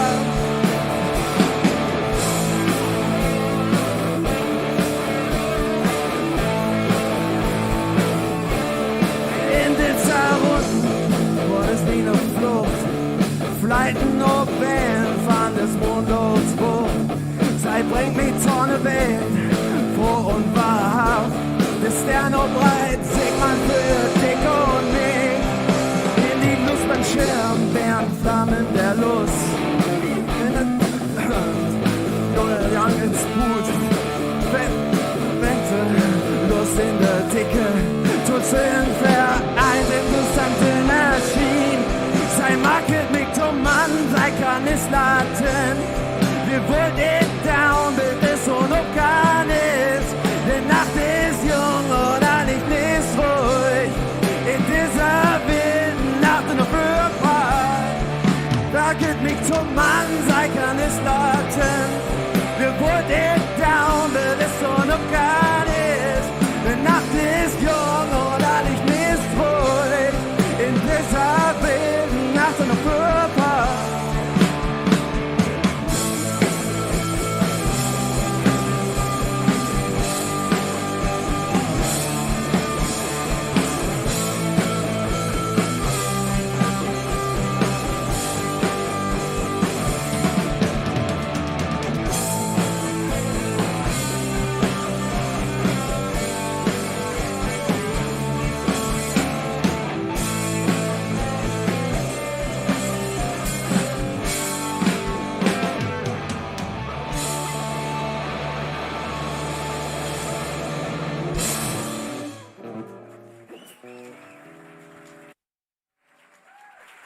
Dankeschön.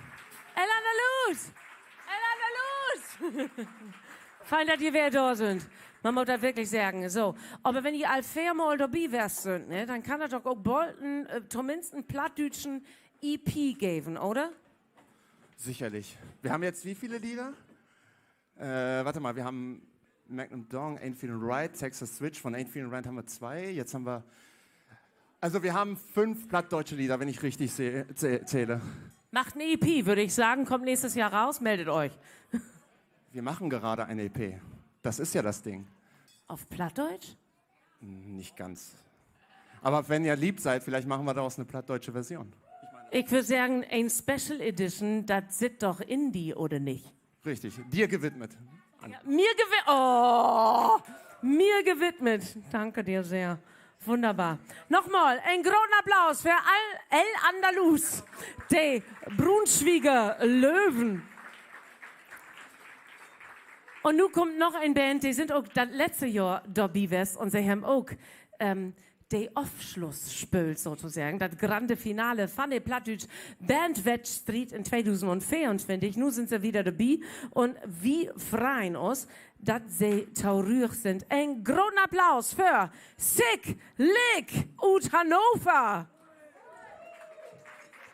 Wo seid ihr? Oh, da wird noch ein... Gab es da noch einen Kampfschrei? So, wunderbar.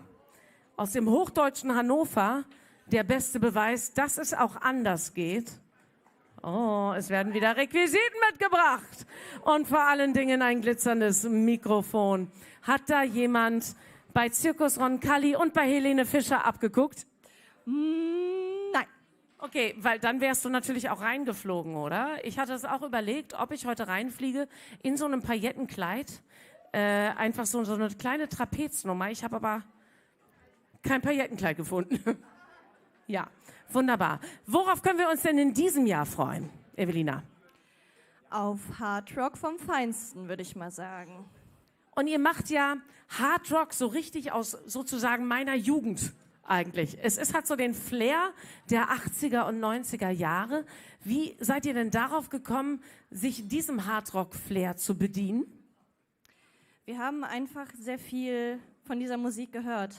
Ich vermute mal, AC/DC, Scorpions sind gängige Namen hier. Ja. Das ist ungefähr unser Alter.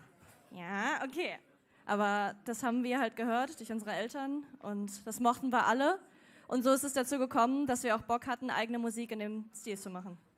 Und ihr habt nicht nur dafür, also für eure Plattsounds-Teilnahme irgendwie Lieder auf Plattdeutsch übersetzt, sondern ihr seid noch einen Schritt weiter gegangen. Ihr habt einfach ein neues plattdeutsches Wort erfunden. Und zwar, ich kann es nicht mal richtig aussprechen, weil ich nicht weiß, was es ist. Worte knippt. Genau, das beschreibt das Gefühl, das wunderbare Gefühl, wie wir hier auf der Bühne stehen und was wir einfach fühlen. Denn es ist einfach mega, mega geil, hier zu stehen. Und ihr wisst nicht, wie viel Adrenalin gerade durch mich durchfließt und durch uns alle. Und wir sind mega aufgeregt und wir haben mega Bock, mich mit euch zusammen abzurocken. Habt ihr auch Bock? Jawohl! Und das wäre auch besser so, denn das hier ist ja tatsächlich, ihr seid der letzte Act des Abends. Das ist die letzte Beitrag von der Plattdeutsche Bandwettstreit dit Jahr. Also, nu gibt das noch einmal die Chance, als man so in min Olle sagt, abzuhotten. Genau. Also, danst, als ja Plattdeutsch hart das so vergift. Ich für mich leb frei, wenn die so richtig abhotten. Und, Entschuldigung. Darf ich mal ganz kurz, hier ist ein, ja, wunderbar, ganz wunderbar. So, wie sieht es denn jetzt hier aus hinter mir? Und was hat der Tiger zu bedeuten? Macht der auch noch so eine Feuerreifennummer? Der ist tatsächlich auf dem Cover von unserem neuen Release drauf. Der kommt bei jedem Gig mit. Das ist der liebe Karl und er kann einfach nicht fehlen. Also er muss da sein. Okay, und ihr habt ein neues Release, also ihr habt eine neue Veröffentlichung, eine neue Single? Genau.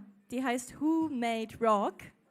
Und kann man in jedem digitalen Download-Handel des Vertrauens wahrscheinlich streamen oder downloaden oder irgendwie anders erwerben. Großartig. Wie macht ihr das? Macht ihr das alles im Selbstvertrieb? Alles do it yourself? Oder habt ihr mittlerweile Menschen, die euch dabei ein bisschen unterstützen? Meinst du beim Songwriting oder allgemein Menschen, die uns unterstützen? Ich meine eher, wie dieses Ding da rauskommt auf diesen ganzen Spotify, Apple, iTunes, Deezers dieser Welt. Also wir haben einen Produzenten und auch ein Studio, wo wir es aufzeichnen. Und die Songs schreiben wir dann selbst, gehen dahin und dann wird gewerkelt. Alles klar. Das heißt, ihr habt noch kein Label, aber seid ihr auf der Suche nach einem? Ja, schon. Booking auch. Also auf jeden Fall Bock. Wenn uns jemand geil findet. Also, wir suchen! Wunderbar. So, ich würde sagen, warte, es fehlt noch jemand, oder? Ja. Da. Der Hocker fehlte noch. Obwohl, es gibt ja auch so Stehschlagzeuge, aber da sind wir auch wieder bei den 80ern. Und bei den Flippers. Ich glaube, ihr macht andere Musik, richtig? Ja. Wunderbar. Nein, ich sagte gerade, in die Stehschlagzeug-Ära kommt eher so aus den 80ern, 90ern auch, aber da seid ihr eigentlich aufgehoben, aber dann sind wir eher in einem anderen Genre, da sind wir bei den Flippers. Und die können bekanntlich kein Plattdeutsch. Was da schiefgelaufen ist, weiß ich auch nicht. Bei Trio, natürlich. Oh, Peter Behrens, Gott hab ihn selig. Wir mochten ihn sehr, oder? Die kommen übrigens aus dem Landkreis Oldenburg, ne? Das weißt du? Ja, genau. Döhlen bei Wildeshausen im Landkreis Oldenburg. Da. Ja, jetzt geht's los. Mutti erzählt vom Krieg. So. Immer haut der Schlagzeuger ab. Ist das so ein Ding, was er häufiger tut? Sich rar machen?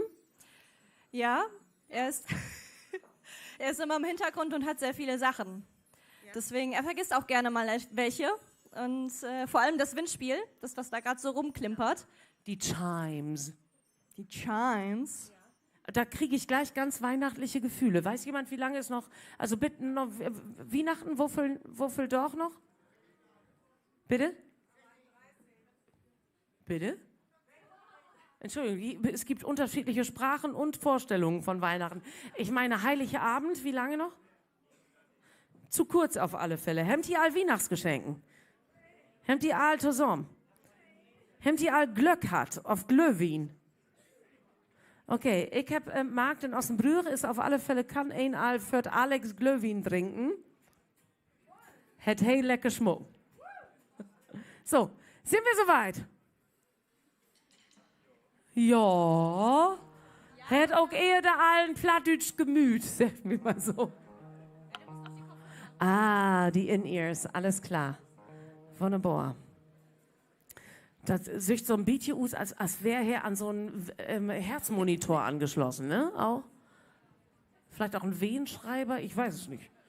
Was auch immer gleich rauskommt. Ich würde mich sehr freuen.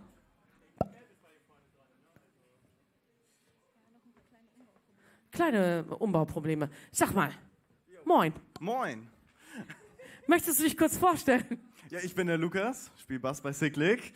Und warst du letztes Jahr auch schon dabei? Ich war letztes Mal auch dabei, es war richtig geil und wir haben Bock, dieses Mal nochmal richtig abzurocken. Ich glaube auch, denn ihr strebt natürlich auf eine der Plätze. Wenn ihr jetzt den Platz 1 zum Beispiel, dafür gibt es ja 1000 Tacken, ne? Wenn ihr das gewinnen würdet, was würdet ihr mit den 1000 Euro machen? Habt ihr dafür eine Idee schon? Also unser Ziel aktuell ist es, eine EP aufzunehmen und da würden wir wahrscheinlich das Geld mit reinnehmen. So, und das kostet ja doch ein bisschen was. Ja, und nicht nur das Aufnehmen. Würdet ihr das dann auch noch für Menschen wie mich, die noch einen CD-Player besitzen, auch tatsächlich in physischer Form veröffentlichen wollen? Oder Vinyl sogar? Also Vinyl fänden wir sogar noch geiler, aber auf jeden Fall haben wir das auch vor, ja. Sehr, sehr schön, weil man muss ja auch was mal in der Hand haben. Ist ja so, sonst kannst du es ja an Weihnachten nicht verschenken. Also wann kommt das Ding raus? Die Vinyl? Nächstes Jahr wahrscheinlich, wenn wir unsere EP fertig haben. Und die 1000 Euro gewonnen habt. Mhm. Sehr schön. Das Schöne ist, nicht nur das passiert ja, wenn man den ersten Preis gewinnt, sondern man ist automatisch in den Semifinals von Local Heroes Contest. Und Ilka Brüggemann spielt den Siegertitel bei Düt und Dat o Platt. Ich freue mich sehr darüber, vor allen Dingen, wenn Bands gewinnen, die das geneigte NDR1 Niedersachsen-Ohr normalerweise nicht so hört und Ilka Brüggemann sich einfach rausnimmt, weil es Plattdeutsch ist, es trotzdem zu spielen. Ich finde es einfach richtig gut. Also da einen großen Applaus nochmal an dieser Stelle für Ilka Brüggemann. Ich glaube, hier ist so weit. Nochmal ein extra Applaus und dann viel Plaisir mit dem letzten Beitrag für Plattsounds 2025 hier in Ossenbrüch. Hier ist Cyclic mit Worte knippt.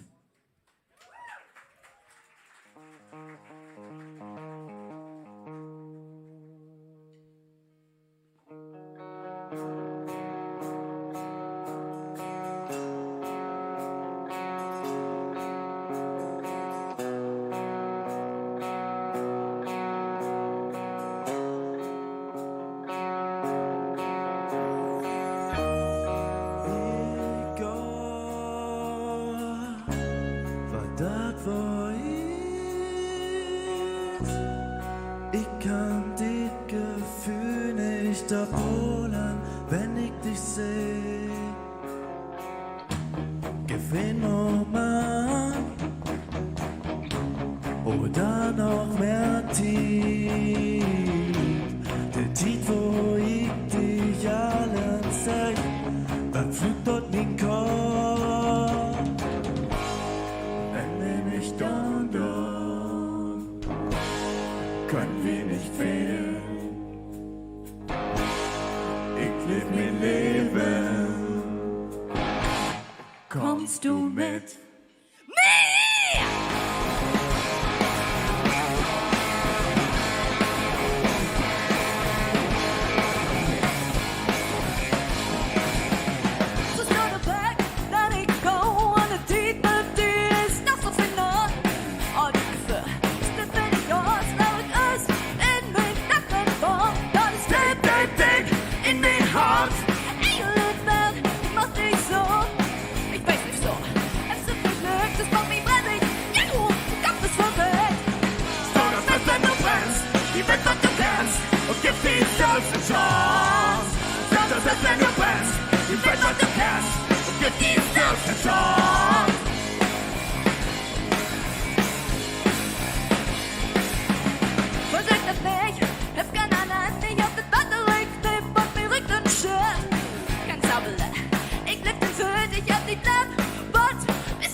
Du wolltest wirklich nochmal. Was wollt ihr wirklich? Du wolltest wirklich! Du wolltest wirklich nochmal! Hey, hey, hey, hey, hey, hey! Du wolltest wirklich! Hey, hey, du wolltest wirklich nochmal! Yo, yo, yo, yo! Du wolltest wirklich! Du wolltest wirklich nochmal! Du wolltest wirklich! Du wolltest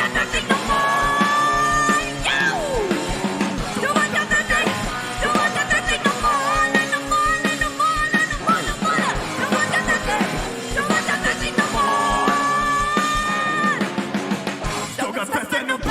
Wie wird was du kennst und gib die letzte Chance. Sag das fest in den Pants. Wie wird was du kennst und gib die letzte Chance. Sag das fest in den Pants. Wie wird was du kennst und gib die letzte Chance. Sag das fest in den Pants.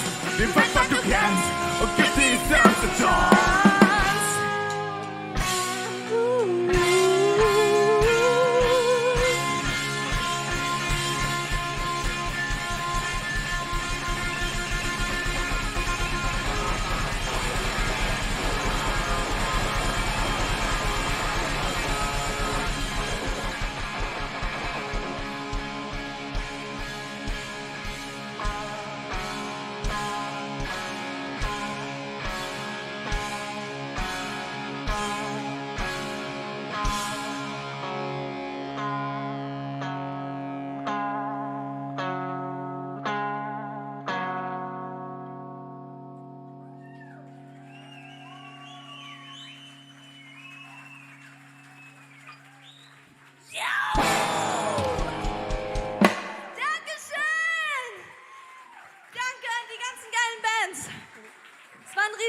Und wir freuen uns auf die Entscheidung. Sicklig! Großen Applaus! Harry, was für ein Aufschluss. Was für eine letzte Band. Sind die alle okay? Haben wir Schleudertrauma? Was ist los? Haben wir Bänderriss? Ich konnte das verstehen. So, und nun trägt sich die Jury Taurür und ich will nicht in die Jurys Hut stecken, natürlich. Und damit wie auch wer ein paar plattdeutsche Töne auf Worten ins Ohr hemmt, haben wir nur noch mal, sind die all parat? Jo, Hempfi nochmal. Majanko, hier, as Pausen Majanko. Auf der Bühne, großen Applaus für Majanko.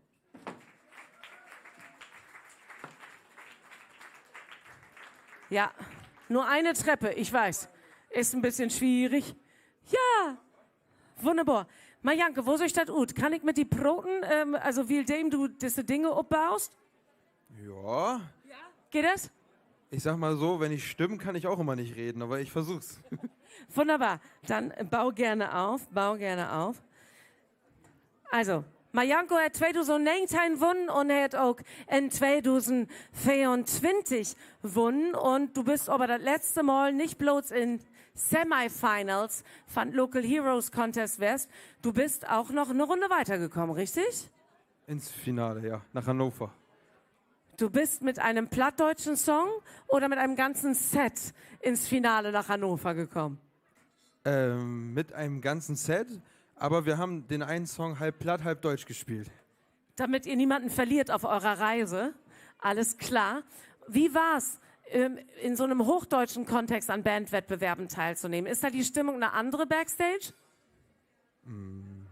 Nee, Backstage ist es ähnlich wie hier. Man schnackt mit allen, also ganz offene, lockere Atmosphäre. Ja, nee, doch, eigentlich ist es ziemlich ähnlich. Aber das Schöne ist ja, ihr wart jetzt so oft schon bei diesen plattdeutschen Bandwettbewerben dabei, dass ihr tatsächlich jetzt ein komplett plattdeutsches Set spielen könnt, richtig? Das ist richtig. Ja, nicht ganz. Also wir haben ein paar Songs von den Wettbewerben mitgenommen und jetzt nochmal extra welche für heute vorbereitet. Also übersetzt und aus. Das heißt, wir haben heute Weltpremieren von plattdeutschen Songs dabei. Ist das so? Oh, ich freue mich sehr. Denn nichts anderes habe ich mir gewünscht in den letzten Jahren, deine Stimme noch mehr mit meiner Herzenssprache hören zu dürfen. Das Tolle ist, wir durften tatsächlich, seit du das erste Mal bei Plattsounds dabei warst, ja sogar schon gemeinsam auch auf Veranstaltungen spielen. Und es ist einfach immer wunderschön und man schmilzt dahin, wenn ihr auf der Bühne steht. Denn du hast ein unglaubliches Gefühl für diese Sprache. Und vor allen Dingen klingt ihr einfach so wunderschön auch mit der Geige natürlich. Ich finde immer, dieses Streichinstrument ist so ein bisschen eine emotionale Erpressung. Ja, also es macht schon tüchtig was her. Oh, schwupps ist er weg. Möchtest du? Er hat die Gitarre vergessen. Ja, das kann passieren. Ja, so ist es. Wohnst du denn eigentlich auch in Wilhelmshaven? Ja, ich wohne in Wilhelmshaven. Meine Partnerin kommt aus der Nähe von Krummhörn. Das heißt, meine Schwiegereltern reden astrein Plattdeutsch. Und ich brauchte echt so kleine Übersetzer von meiner Partnerin, weil sonst, also keine Chance. Ist sie heute hier? Leider nicht, die passt auf die Kinder auf. Du hast schon Kinder? Oh. Ich gehe mal rüber. Das ist ja, seit wann bist du bei dieser Band dabei? Ich weiß es gar nicht tatsächlich. 2020, Majanko, korrigiere mich. 1920, 21 habe ich langsam reingeschlichen und dann, ja, war ich einfach dabei. Du singst ja nun nicht mit, sondern du spielst. Wie ist das denn, plattdeutsche Musik überhaupt so? Also natürlich gehen Menschen auch in französische Chansonabende, ohne Französisch zu können, denke ich mir immer. Warum also nicht diese fantastische plattdeutsche Musik hören, auch wenn man kein Plattdeutsch kann? Aber hat dir das Musikmachen, das plattdeutsche Musikmachen nochmal einen anderen Weg für die Sprache geöffnet? Ich glaube, ja, schon vielleicht. Ich höre es natürlich mehr. Aber ich komme aus Hamburg, da hört man platt auf der Straße, überall noch, am Schellfischposten und so weiter. Deswegen, ich kenne die Sprache schon vom Hören. Wunderbar. Danke, dass du dabei bist. So, Minleif, wie sieht's bei dir aus? Können wir mit deinem Set beginnen, oder? Ja, so langsam. Ja, meinst du? Sind alle parat? Wo ist mit die? Müssen wir gleich auch Alle noch da. Stage-Diving von dir erwarten, oder wie sieht's aus? Oh, ich habe die Frage nicht gehört, sorry. Ja, natürlich. Müssen wir von dir auch gleich noch Stage-Diving erwarten oder bleibst du hier oben?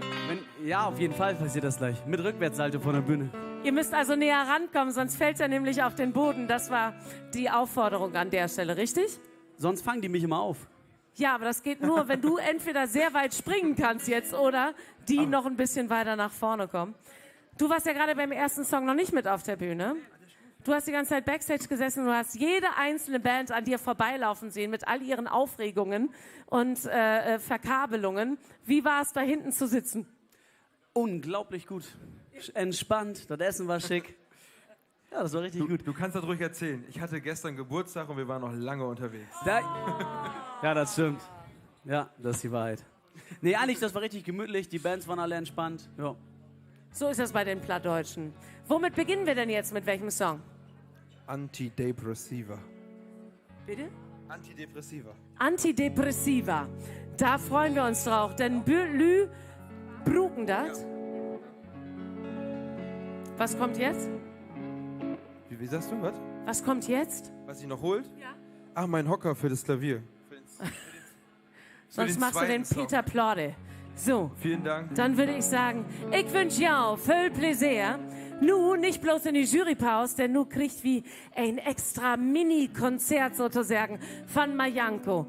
Zweifach Winnie von Plattsounds in 2019 und 2024. Hau rein! Dankeschön!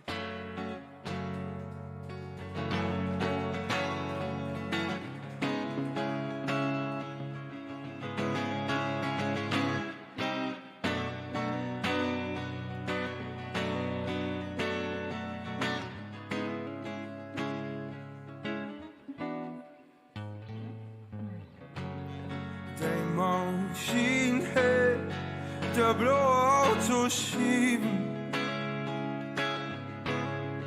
und rote Lippen Baby, wie weit länger blieben,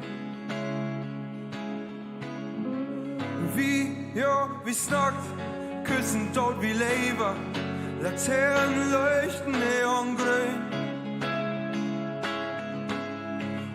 Coated leather ward nur warmer. Ich smack den Parfüm. Zu hopen sind wie Antidepressiva und nehmen uns jeden Tag hin. Lobt so hell das Fieber. Ist es ein Spiel. Die Best Player Winterall und die heben Lieder und die in Augen leuchten grün und hellrotes Schimmer um meine Augen wollen das nicht wahrhaben und können das nicht glauben, am Strand die ganze Nacht. In Schwarz so ganz steil sagt, liegt Heptobang wie, das hast die gedacht, zu hopen sind wie Antidepressiva und nehmen uns jeden Tag hin. Lobt so hit das Fieber. Zu hopen sind wie Antidepressiva und nehmen uns jeden Tag hin. Lobt so hit das Fieber. Für uns ist das ein Spiel. Best Player Winterall und die heben lila und die Augen leuchten grün, ja die Augen leuchten grün. Und ich schmeck kein andere Parfüm, schmeck nicht mehr den Parfüm.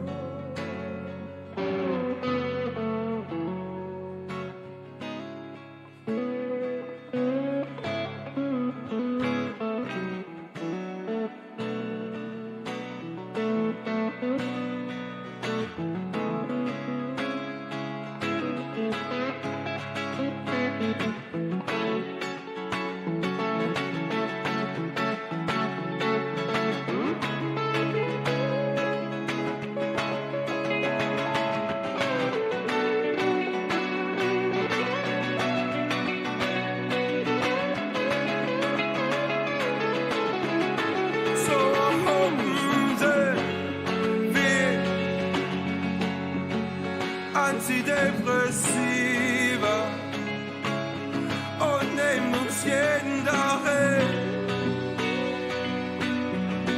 Look to hit us fever.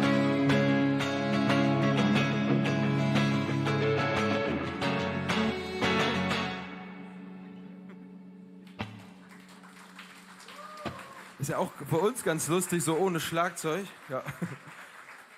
Uns ist der Schlagzeuger abhanden gekommen. Der steht noch bei der Raststätte. Der hat nicht mehr ins Auto gepasst. Ja, aber nee, ist auch mal lustig, so mit 3 Gitarren. Kann man auch machen.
Auch nicht. Ich weiß nicht.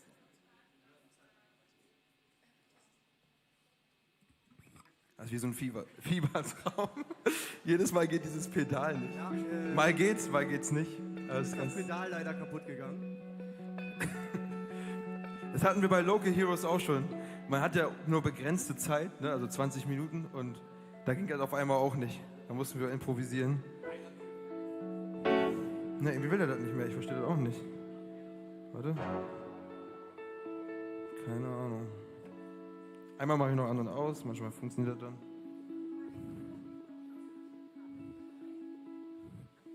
Andi, du hattest einen Job.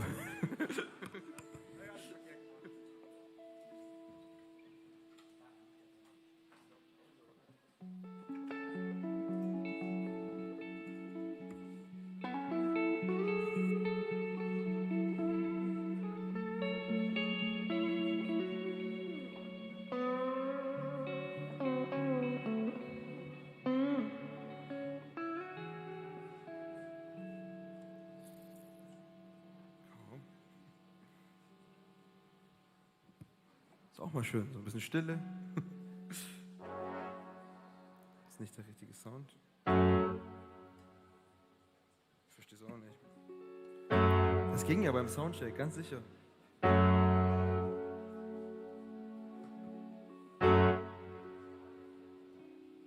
Ey, das kann ich so nicht spielen, ne?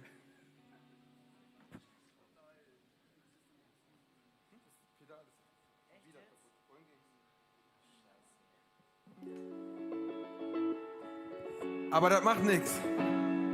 Wir können ja Gitarre spielen. Halbwegs.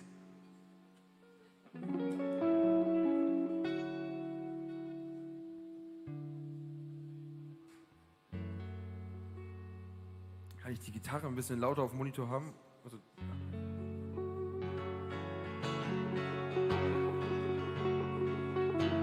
wer ist denn hier, also wer war denn so Peter Pan-Fan oder fand das auf jeden Fall immer cool und kennt auf jeden Fall die Geschichte?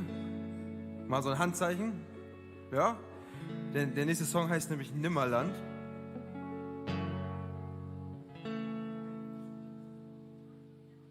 Ja, so ist gut. Okay.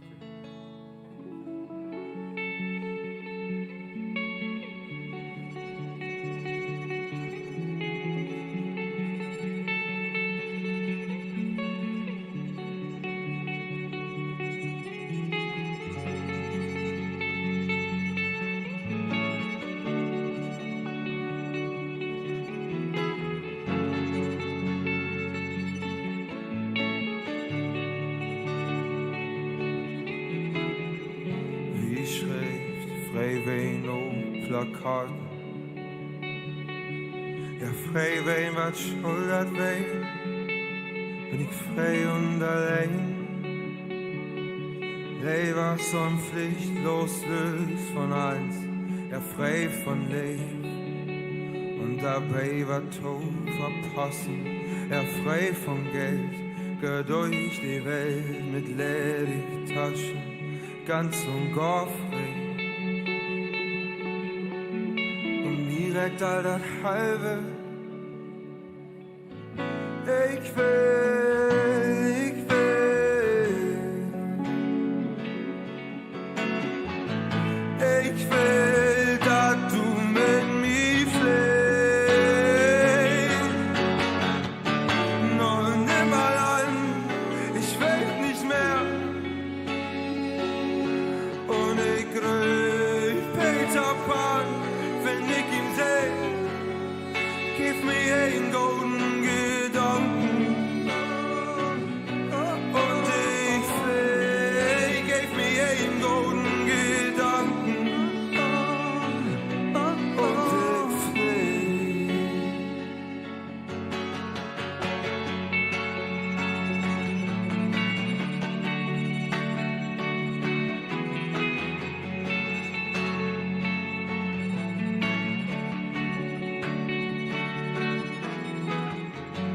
Und ganz und gar frei. Und mir direkt all das Halbe. Kann selbst wählen und krieg Läger dann nicht hin. Ich gelb nie, weiß nicht, was uns so macht. Ich stell frei, wen auf Plakaten, ja frei, wen macht Schuld, erzählen wen. Bin ich frei und allein, bin ich frei und allein. Ich will, ich will, ich will, dass du mit mir fliehst. Noch nimmer an, ich will nicht mehr. Und ich grüß Peter Pan, wenn ich ihn seh. Gib mir einen golden Gedanken. Und ich flieh, gib mir einen golden Gedanken. Und ich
Und seid ihr gut im Mitsingen? Ist auch ohne Text. Oh, oh, oh, oh. Wollt ihr mal? Oh, oh. Sehr schön. Noch ein bisschen lauter. Oh, oh. Gib mir einen golden Gedanken. Und ich will, ich geb mir einen golden Gedanken. Und ich will, ich geb mir einen golden Gedanken. Und ich will, ich geb mir einen guten Gedanken. Und ich will.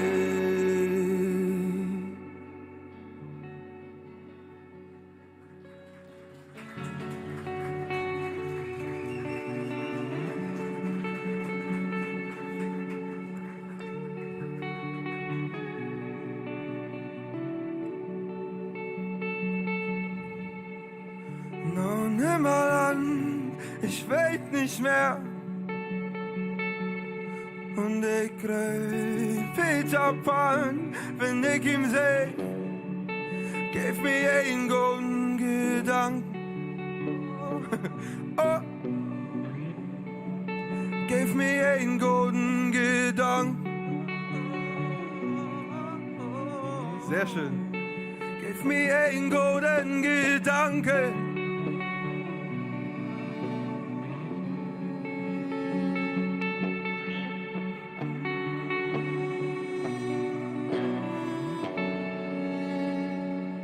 Vielen, vielen Dank. Danke fürs Mitmachen. Schick.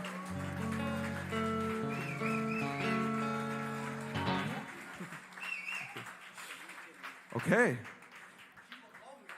Der Kiefer brauchen wir nicht, aber dann brauche ich jetzt einen Capo. Oh nein, hast du eins mit? Schön Cappuccino erstmal. Der Keyboard geht nicht, dann brauche ich Cappuccino. Ja, geht auch ohne Keyboard, aber das wäre schön gewesen. Aber egal. Nächstes Mal dann. Kommt alles aufs plattdeutsche Album.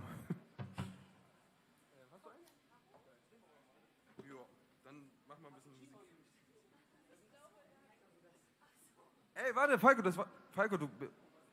Komm her, ich will dich wenigstens einmal vorstellen. Also an der Gitarre hier, Solo-Gitarre, Falco Karasavides.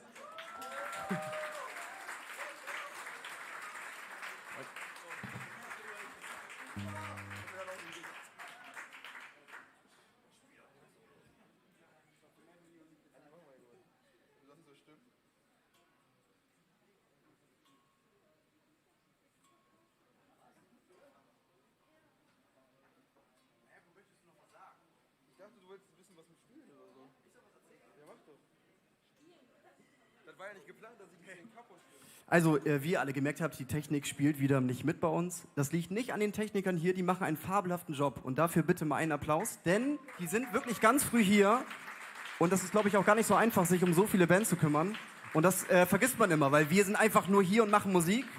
Aber ganz viel drumherum passiert ja auch. Also, das war ein bisschen leise, können wir ein bisschen lauter machen. Applaus!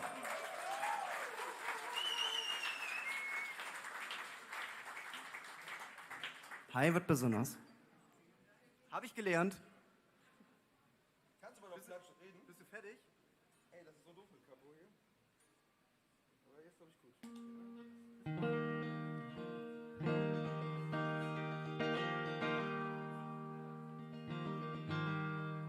Okay. Und die Nacht ist noch jung, heißt das nächste Stück. Das haben wir ja hier letztes Jahr gespielt, Fiona und ich hier zu zweit. Und damit dann auch tatsächlich gewonnen. Dann durften wir ihn sogar zweimal spielen, das war schön. Ich muss sagen, also das ist ja immer, der Song wird übersetzt, der wurde auf Deutsch geschrieben und dann ist immer die Frage, passt das jetzt, kann man das gut übersetzen? Und ich finde, bei dem Song ist das wirklich sehr gut gelungen. Also der kommt auf Platt auch einfach wirklich genauso gut rüber wie auf Deutsch. Und ja, viel Spaß.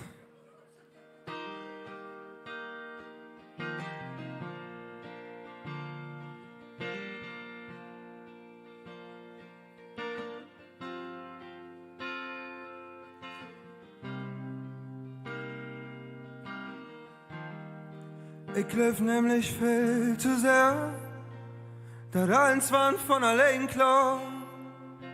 Und das sind drei Volksbieste, ich umher. Und dass ich meist nix versteh. Und ich steh allein und mehr. Und das ist jemals da. Und ich will raus zu mir selbst nicht verlieren. Nostalgie mag den Sinnen Licht.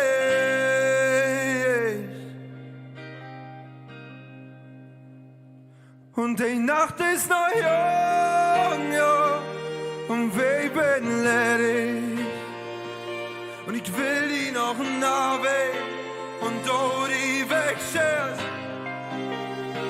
Und ja, ich fühl mich so viel, der mag das so small. Und ich hör es Lieders und mag den nicht mehr.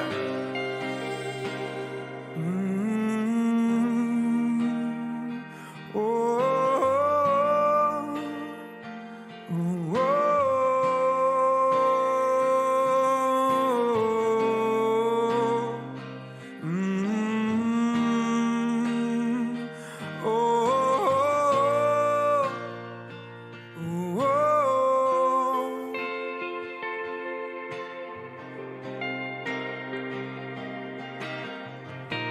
Und ich will blieben, bis das den Heaven wieder blau ist. Will mehr, ja mehr von dir loskommen.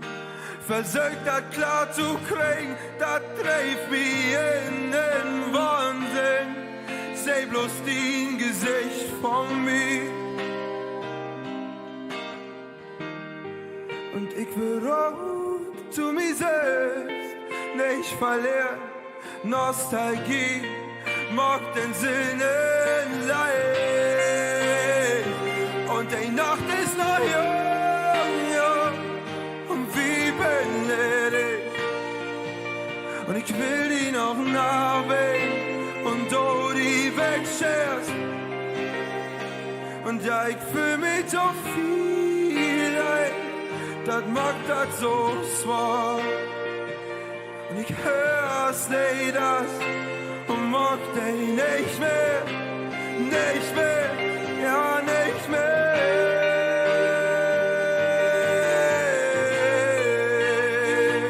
Oh, oh, oh. Ja, nicht mehr.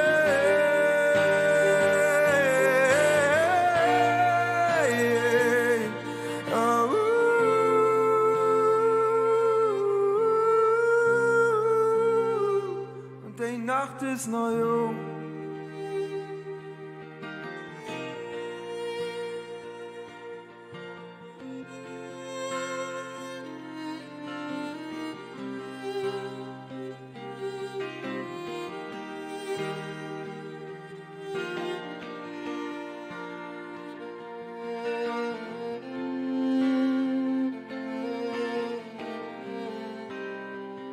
Und ja, ich fühl mich so viel echt, das mag das so schwer. Und ich hör's nicht das und mag dich nicht mehr, nicht mehr.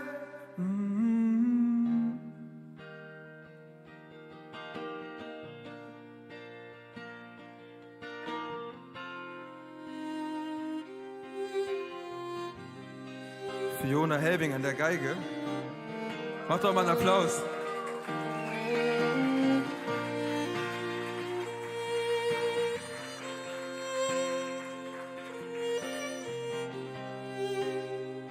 Und die Nacht ist noch jung.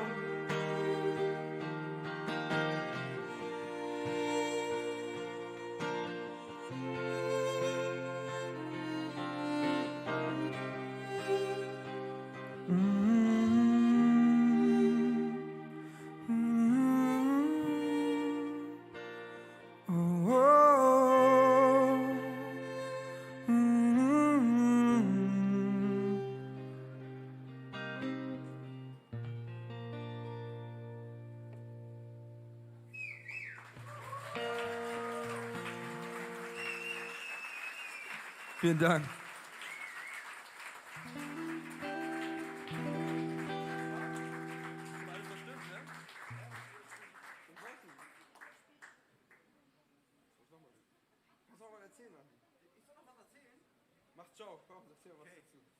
Ich muss eine kurze Story noch erzählen, wo ich bei meinen Schwiegereltern war. Und zwar saßen wir da im Garten und da sitzen ja immer Nachbarn. In Ostfriesland sitzen ja immer Nachbarn auch im Garten. Und dann hat er rausgefunden, dass ich Koch gelernt habe. Und dann hat er gesagt, ja, mein Junge, kennst du schmierig graue Apen? Und ich sage, nein, kenne ich nicht. Ich weiß bis heute nicht, was das ist. Wenn mir das heute jemand erklären könnte, schmierig grauer Apen, bitte melden. Der hat mich doch veräppelt.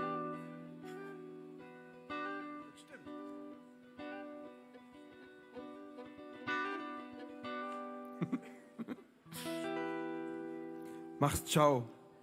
Das wäre schon unser letzter Song für heute. Viel Spaß.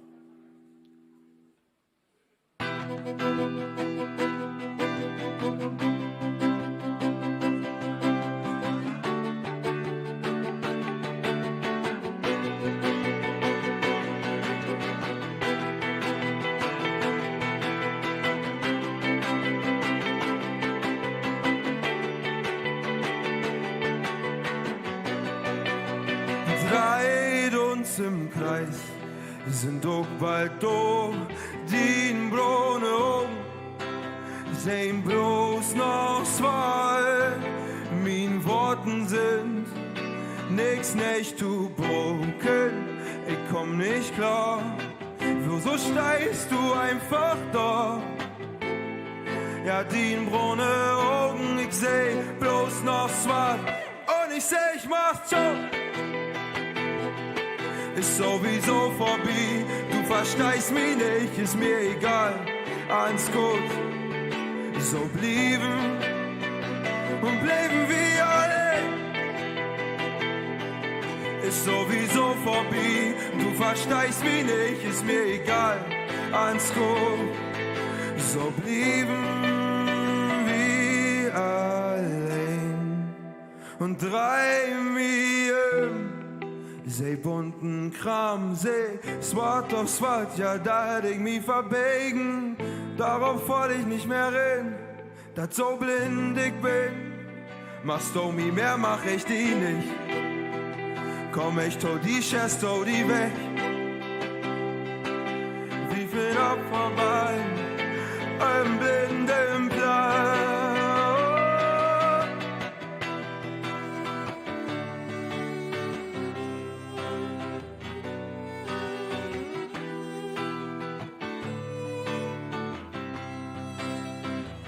Und ich seh, ich mach's so.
Andi für euch an der E-Bow-Gitarre.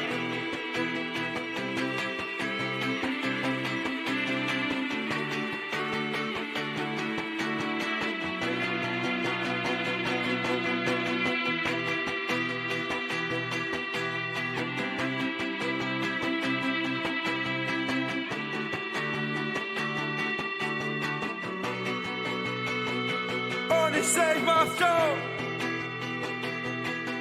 Ist sowieso vorbei, ist mir egal, eins gut, so blieben und bleiben wir alle.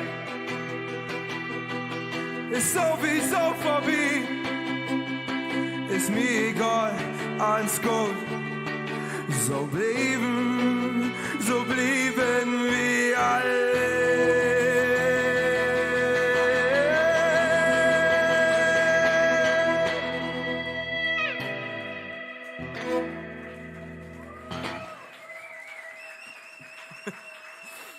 Vielen, vielen Dank. Haben Sie noch ein Lied? Was? Soll ich eine Zugabe erzwingen, Herr Majanko? Aber wir müssen dann Deutsch spielen. Ich glaube, es ist nicht ganz so schlimm. Nee, dann? Oder? Aber dann können wir noch Wollt ihr einmal- noch eine Zugabe von Majanko haben? Vielen Dank. Schick. Flughafen. Ja, Entschuldigung. Und welchen machen wir da? Dann können wir uns jetzt aussuchen. Habt ihr einen Wunsch?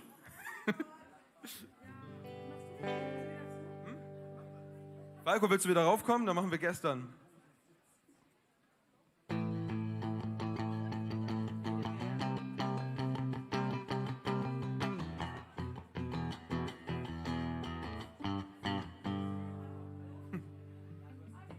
Kommt er? Das ist ja gar nicht hier. Ach so, ich dachte, er wäre im Publikum. Schönen Dank auch, hört uns nicht mal zu. Okay, ich fange einfach schon mal an, der kann ja noch einsteigen für seinen Solo-Part. Wie oft mach ich dein Chat auf und hoffe, dass du schreibst. Ich kenn dich seit gestern, wie verrückt kann man sein? Und ich warte und rate, erwarte zu viel. Von Liebe zu sprechen, wär aber jetzt noch zu früh. Ich wüsste gern, was du fühlst. Hab Angst, dass du nur mit mir spielst. Oh, gestern war doch alles normal. Und heute warte ich nur, dass du wieder schreibst.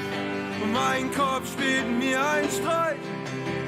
Und wartet nur, dass du endlich schreibst. Mein Kopf spielt mir einen Streich. Und tausendmal immer wieder von neuem. Und ja, ich öffne dein Profilbild zum 1000. Mal. Will dich wieder fühlen, du lässt mir keine Wahl. Ja, Angst so groß, dass du wieder weggehst. Du heute noch aus. Ich warte auf dich und rate, erwarte zu viel. Wie bekomm ich dich aus meinem Kopf raus, wenn du nicht schreibst, denn du fehlst die ganze Zeit. Ich wüsste gern, was du fühlst. Hab Angst, dass du nur mit mir spielst. Oh, gestern war noch alles normal. Und heute warte ich nur, dass du wieder schreibst. Und mein Kopf spielt mir einen Streich. Und wartet nur, dass du endlich schreibst. Mein Kopf spielt mir einen Streich. Und tausendmal immer wieder.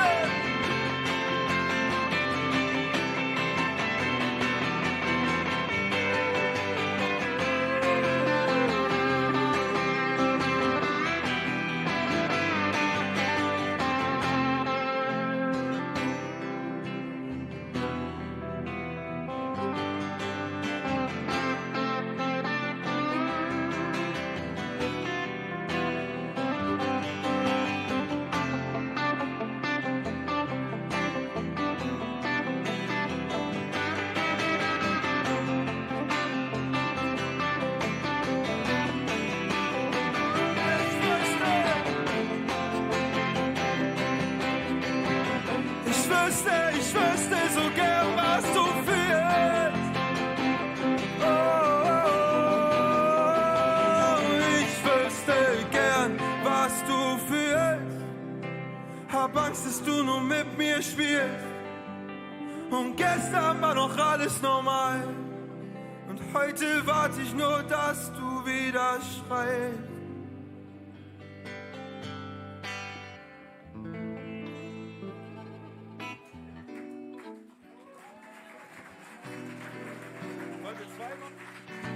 Auf alle Fälle. Muss die Jury sich noch Denn, beraten? ja, ich glaube, also die Jury, die sitzt immer noch, also die Dorgen immer noch sozusagen. Und ich weiß nicht, also das muss leibstur wesen das Jahr. Und dass sie sich nicht die Koppen inhauen. Das Feine ist ja, wie die sich die Koppen inhauen haben, wie die feinste Musik hier. Das ist ja das Problem von der Jury, ne, würde ich mal sagen. Also, wie kriegt noch ein Song auf die Ohren, Majanko? Ist das so? Welcher Song denn? Welches Lied denn? Rosa. Den Mitmachpart können wir ja vielleicht zusammen, Entschuldigung, vielleicht zusammen machen auf Platt. Ich? Rosa und kein Blau. Rosa, wie sagt man Rosa und kein Blau auf Platt? Rosa, oder das kommt darauf an, von wo man kommt. Dann machen wir so, wie du das machst.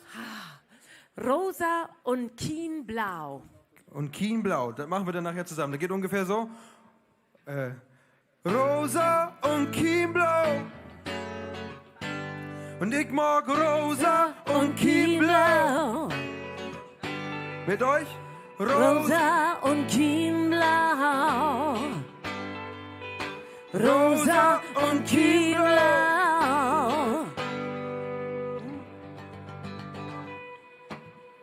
Ja, was ist wirklich, frag ich mich. Wo komm ich her, wo geh ich hin? Suche vergeblich nach dem Sinn. Scheiß auf jeden Glaubenssatz, auf normative Maßstäbe, von Natur so vorgegeben. Und wieso mag ich, was ich mag? Das ist nicht normal, wie man so sagt. Lauf einfach darauf zu, zur Mitte und du bist dann so normal. Und ich mag rosa und Chiemblau, bin nun noch mal gut drauf. Rosa und Chiemblau. Und ich mag rosa. Ey, oh, und du gefällst mir auch. Ja, was ist wirklich, fragst du mich? Im Blau, im Tonne blick ich nicht. Am Ende ist ein rosa Licht, Color vermischt. Sie laufen hin und laufen her. Zu welchem Zweck weiß keiner mehr. Und ziehen die Tür vor allem zu, was heute nicht der Norm entspricht. Lauf einfach darauf zu, zur Mitte und du bist dann so normal. Und ich mag rosa und kein Blau, bin nun noch mal gut drauf. Rosa und kein Blau, und du gefällst mir auch. Ich mag rosa und wir sind blau. Ey, oh, und du gefällst mir auch. Und ich mag rosa und kein Blau. Und Chiemblau. Mit euch rosa und Chiemblau. Rosa und Chiemblau. Rosa und Chiemblau.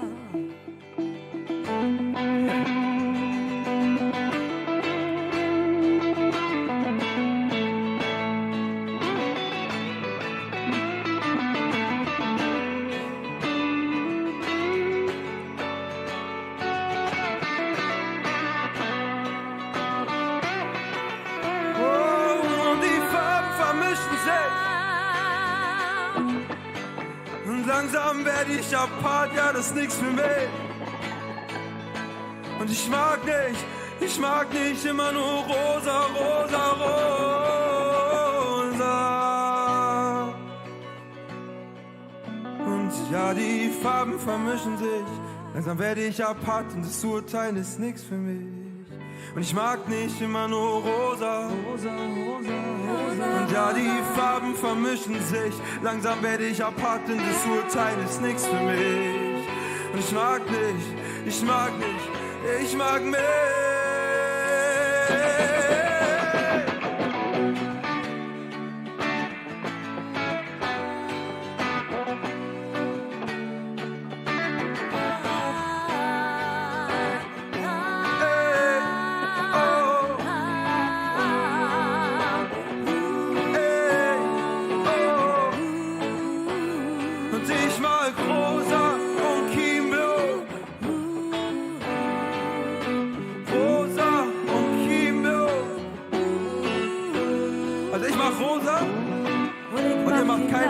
Und dann Chiemblau. Das kriegen wir hin. Chiemblau. Rosa. Nochmal. Rosa. Chiemblau. Rosa. Chiemblau. Ich mag rosa. Und Chiemblau.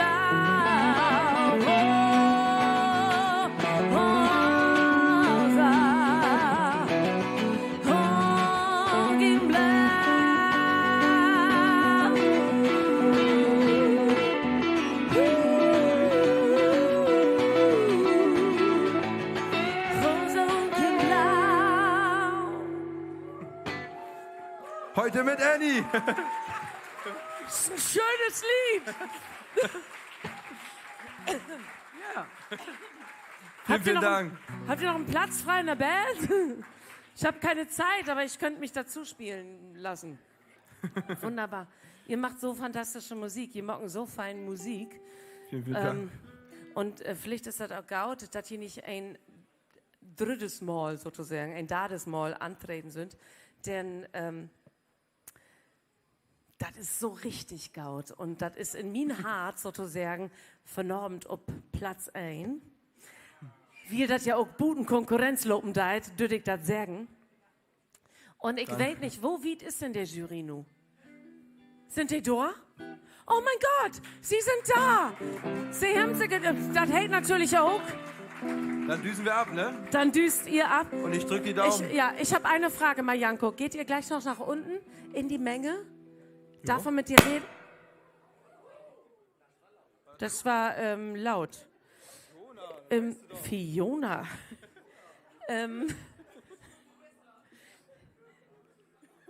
Hui, da habe ich mich auch dolle erschrocken. Mein Mikro ist aus, dann kann ich nämlich deins.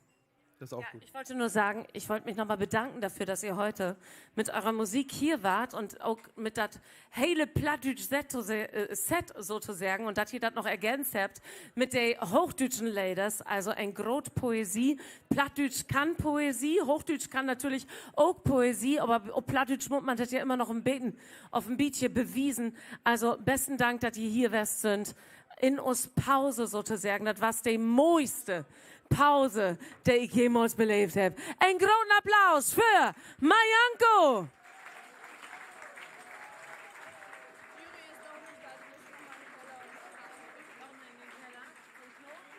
Alles klar, ich hole kurz meine Moderationskarte. Ups, wo ist die Jury? Die Jury. Okay, Frank ist schon da, der kommt jetzt mit auf die Bühne. So. So, hier bin ich. Ein von den Jury-Morten hemmt wie Aldor, der Rest ist ob Klo. Ja, so ist das. Und ich will sagen, Frank Jacobs. Frank. Nicht all umdekorieren in Backstage, das wäre fein. Wunderbar. Ein großen Applaus für die erste und die Jury, der wer obdüket ist. Hier ist Frank Jacobs. Oh, was fein. Okay, und für den Rest von der Jury auch noch einen großen Applaus für Grietje, Dike, Annika, Bruni. Ist hier noch ob Klo? Ist so, naja. Also, hemmt hier ja die Koppen inhauen? Was ist denn da los? Das hätte ja noch, also das war's ja Zinor noch nicht so. Das, also hier hemmt wirklich lang brugt, weet nie das. Ja, ich habe extra noch mal ein bisschen Schminke opleert, weil ich einen blauen Auge all hier, weil die kehrt mir da voll in drauf hauen. Ja. Die werden uns nicht so heil einig, aber wir stur, würde ich sagen. Aber das Erste, was wir auf jeden Fall mitteilen können, alle Bands, die hier auftreten sind und für Plattdeutsch, ich sag mal, ein Lanze brauchen haben, die können da stolz auf werden und ich arbeite ja bei Radio und auf und zu moderiere ich auch mal dünn und da platt und spiele dann auch die Musik, die hier auch bei Plattsounds. Oh. Der hier bei Plattsounds immer mal gespielt wird. Und das lohnt sich. Also macht wieder dafür, dass die hier auf der Bühne stehen haben und jo Musik präsentiert haben, dafür einmal einen großen Applaus und hebelt Respekt dafür, auch für die das sonst gar nicht broten lohnt. 100%. 100. Habt ihr wunderbar.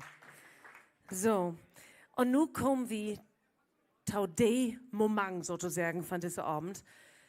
Wir haben negen Bands gehört und wir wachen immer noch auf Bruni. Wir fangen aber an, also ich kann noch einmal was zu den Prisen sagen. Wir haben den Publikumspreis, der steht all für den Fass, aber wir haben nicht gesagt, wer das ist, um ja nicht zu beeinflussen. So, der Publikumspreis Winnie kriegt 300 €. Dann haben wir einen Daten auf dritten Preis, der kriegt auch 300 €.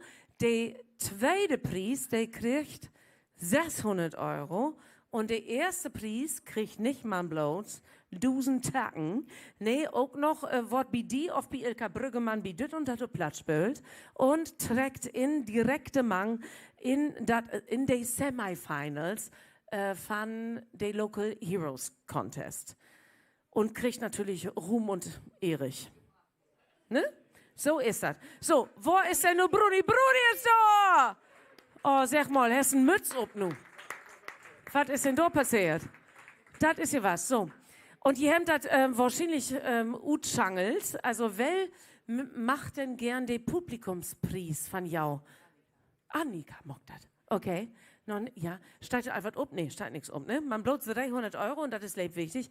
Annika, wer hätte Publikumspreis in Platzsounds 2025 gewonnen? Rise of Jesus. Herzlichen Glückwunsch. Rise of Jesus, kommt auf die Bühne. Das ist hier was. Herzlichen Glückwunsch. Da, wo ist die Ratte? Komm her. Finn!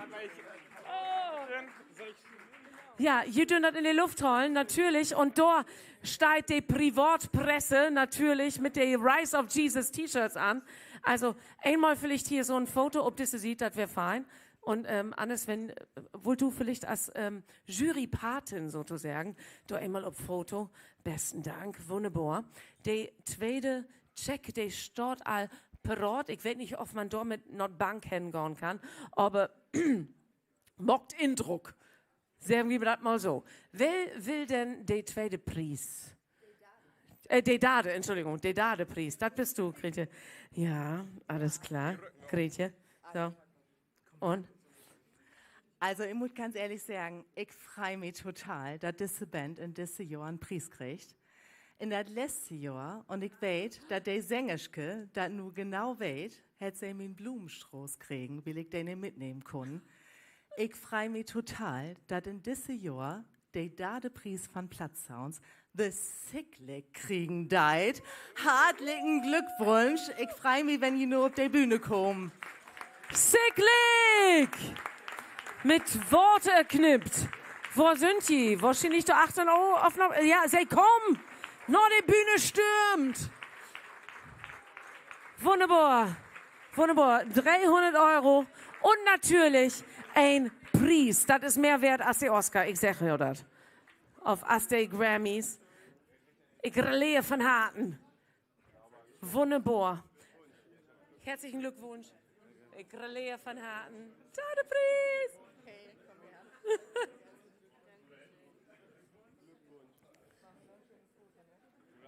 Ja, noch ein Foto natürlich. So. Wollt ihr vielleicht noch darüber? Okay. Ein Checkfoto. Mit Grietje. Bist du dabei, Grietje? Als Patin sozusagen. Großen Applaus nochmal für den Dade-Preis für Sicklick. Und Worte knippt.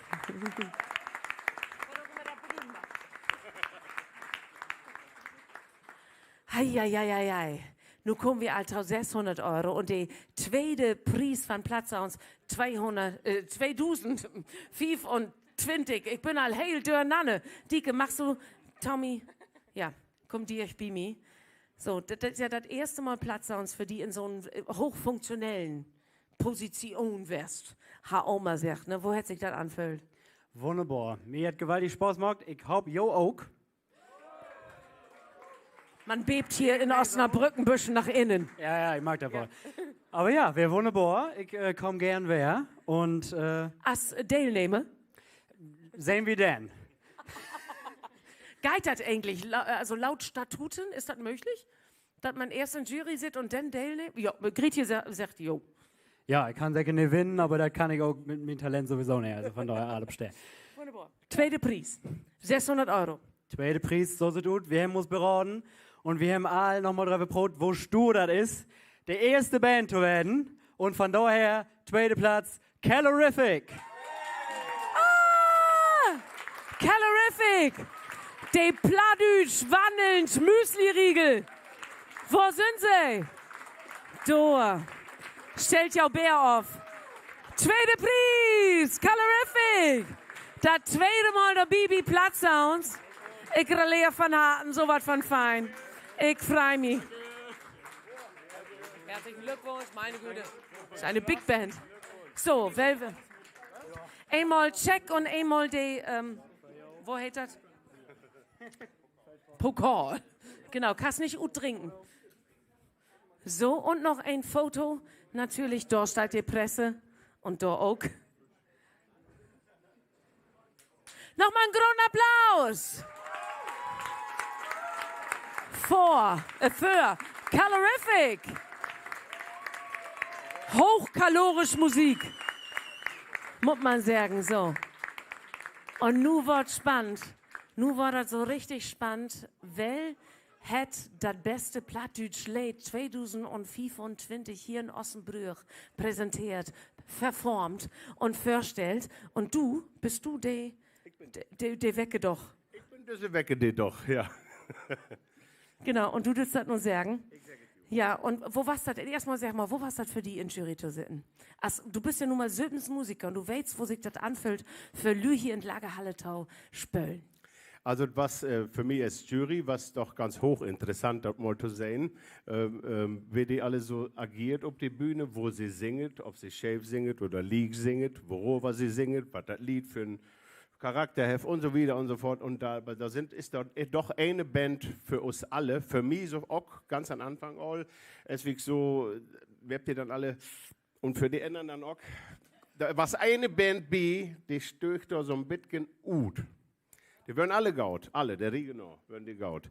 Aber wir haben eine Band, da brucken wir nicht so ganz lange, genau. Wir haben eine Band, da brucken wir nicht so ganz lange über hören und die darf ich dann jetzt hier ansägen. Ein paar haben wir ja noch. Wofür sind da noch über? 5 von 6 Kapellen sind noch über, ne? Ja, und den ersten Preis, Leute, den ersten Preis bei Plattsound 2025 hier in Ossenbrügge. Ich helfe, hier ist die Pappe. Erster Platz, 1000 Mark. Ah, ne. So, Leute, ich mache es kurz. Erster Platz.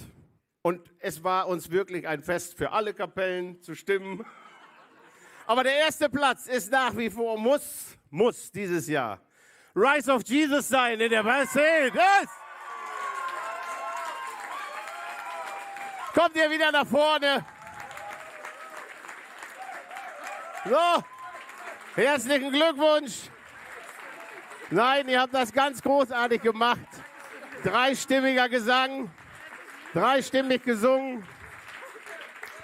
Leute, es war nicht leicht. Und die Zuschauer draußen an den Empfangsgeräten haben das ja auch schon so ein bisschen so. Alle Kapellen waren wirklich, alle Künstler waren auf ihre Art und Weise grandios. Aber für uns waren es halt die.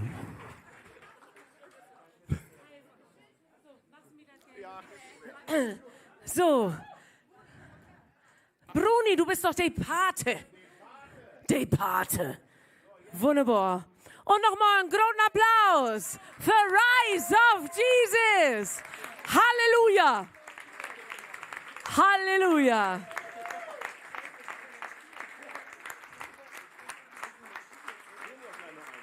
Ja, natürlich. So. Und nun würde ich euch bitten, schon mal eure Sachen zu holen, denn ihr müsst gleich den Siegertitel. Ihr habt euch gerade dran erinnert, ne? Das heißt also, ihr habt wirklich nicht damit gerechnet, richtig? Also, ihr holt jetzt eure Sachen. Hinterher könnt ihr in der Menge baden, aber jetzt holt ihr eure Sachen. Genau, und dann hören wir nochmal die Winnetitel. So ist das. Aber, wie will natürlich nochmal, all die Bands, die Mitwirkenden, und ich weiß nicht, auf der Bühne doch verlangt, aber das ist mir sowas von egal, all die Mitwirkenden nochmal hier auf der Bühne bitten und das wirklich unter einen großen Applaus, denn wir haben von doch mal wer wies, der Plattdeutsch-Sprach ist lebendig, das ist noch lang kein Palliativmedizin, der wir hier anwenden, Plattdeutsch lebt. Und wir versuchen das hier nicht bloß in Ossenbrüch, auch Tauwiesen. Man Taukenjahr sind wir in Schneeverdingen. Das ist also das ist in der Lüneburger Heide. Da sind wir in Taukenjahr, also Völtjau Inlord. Aber erstmal gilt das natürlich. Ein großen Applaus. Sind die Bands noch da unten? Wo sind denn die Bands? Also nochmal all die Bands hier auf der Bühne.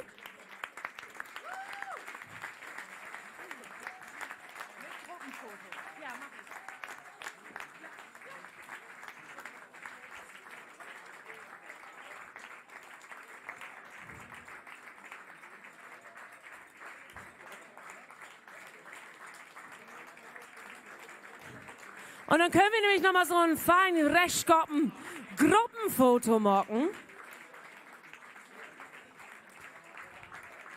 Aber das gibt natürlich auch Danke zu sagen. Danke zu sagen überhaupt an das hele Team von der Lagerhalle. Und stellvertretend dafür nur erstmal Oliver. Ich weiß nicht, wo hey nu just ist, aber einen großen Applaus für das hele Team von diesem wunderbaren Töverhaft Ort von der Lagerhalle. Besten Dank für all your Werk. Und ihr könnt einfach wieder klatschen. Hey, ihr sind doch nicht da, aber ihr hättet, ich glaube, zumindest halb von der Übersetzung macht. Ein großen Applaus, so dass ihr das hören kann, wo auch immer ihr von doch ist. Ein großen Applaus für Hans-Hinrich Karsherdt. Wirklich mindestens die halb von der Übersetzung von den Ladies vernommen macht. Und das ist lebvoll wert. Großen Applaus für die. Hans-Hinrich.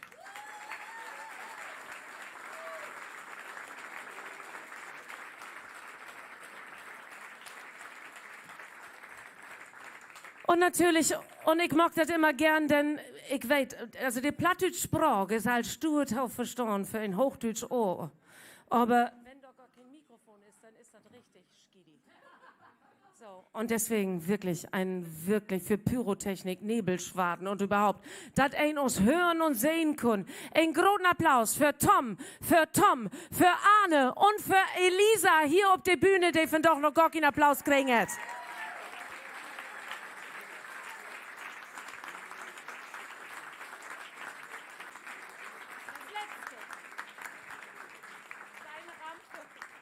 Und natürlich die Veranstalter von doch, denn Platzsounds wird ja elk Jahr von den anderen Landschkup bzw. Landschkupsverband utricht und dit Jahr, aber so und so muss man ja sagen, ein großen Applaus für die Werk für all die Landschkuppen und Landschaftsverbände, aber dit Jahr natürlich ein großen Applaus für die Frau, die nur eigentlich die Blumen auf die Bühne bringen will. Ein großen Applaus für Susanne Taus! Danke, Anni. Ja, dieser volle Saal ist ja gigantisch. Man sieht zwar gar nichts, wenn man hier oben steht, aber man macht nichts. Man ahnt, dass da ganz viele sind. Und jetzt möchte ich aber erstmal, deswegen gebe ich das Mikro doch gleich wieder zurück, Anni. Ich hätte es aber dann gern wieder. Erstmal kriegen alle Bands und alle, die gesungen und gemuckt und gespielt haben, jeweils eine Rose. Das ist der erste Schritt, ja. Und dann geht es nochmal in der zweite. Du kannst das gerne noch überbrücken. Ach so. Ich darf was überbrücken, alles klar. Aber es sind denn jetzt alle Bands auf der Bühne? Sind denn auch schon Menschen von der Gewinnerband auf der Bühne? Warte. Ja, schon so ein bisschen. Weil jetzt wäre es ganz, ganz fantastisch, wenn wir das Gruppenfoto kurz machen würden. So, Dike, du machst das ganz super mit den Rosen. Wirklich. Also, falls ja noch ein Berufswunsch offen ist an der Stelle. Florist.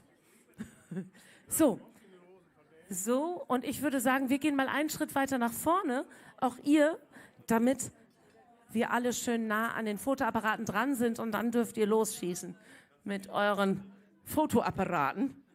Also, Gruppenfoto. Haltet ruhig die Rosen in die Luft. Ist immer ein komischer Moment, ich weiß, aber es ist richtig schön fürs Foto. Und ihr dürft gerne klatschen, dann fühlt es sich für uns nicht ganz so doof an.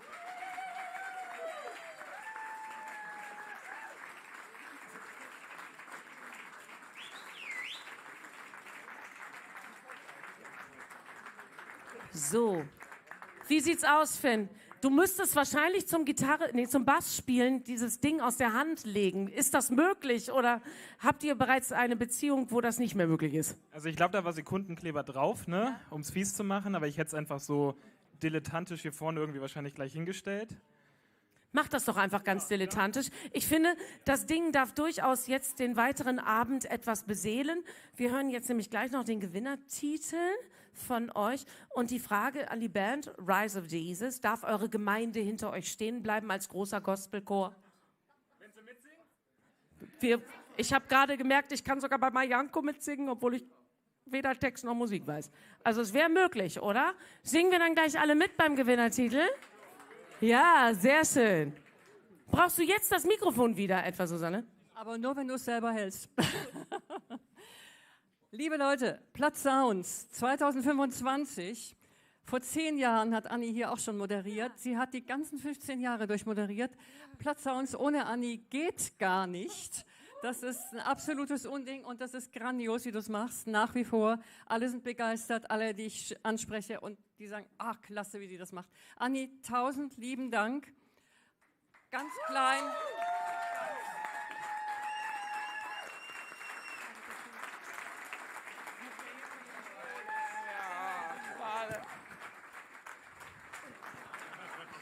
Falsche Veranstaltung. Ja. Ganz lieben Dank. Aber wir haben eine Jury, die schwer gearbeitet hat, das haben ja alle gerade gemerkt, die auch gesagt hat, es waren alle Bands klasse, die dabei waren. Und dann sich zu entscheiden für 1, 2, 3 ist wahnsinnig schwer. Und das haben die toll gemacht. Sie haben gesagt, es ging eigentlich nur um Nuancen und eigentlich haben alle einen Preis. Aber jetzt kriegt erstmal die Jury selber Blumen dafür, dass sie sich so viel Mühe gegeben hat und richtig klasse hier auch alles ausdiskutiert hat und sich aber auch gleichzeitig wieder ganz schnell einig war. Das ist schon toll. Super. Danke.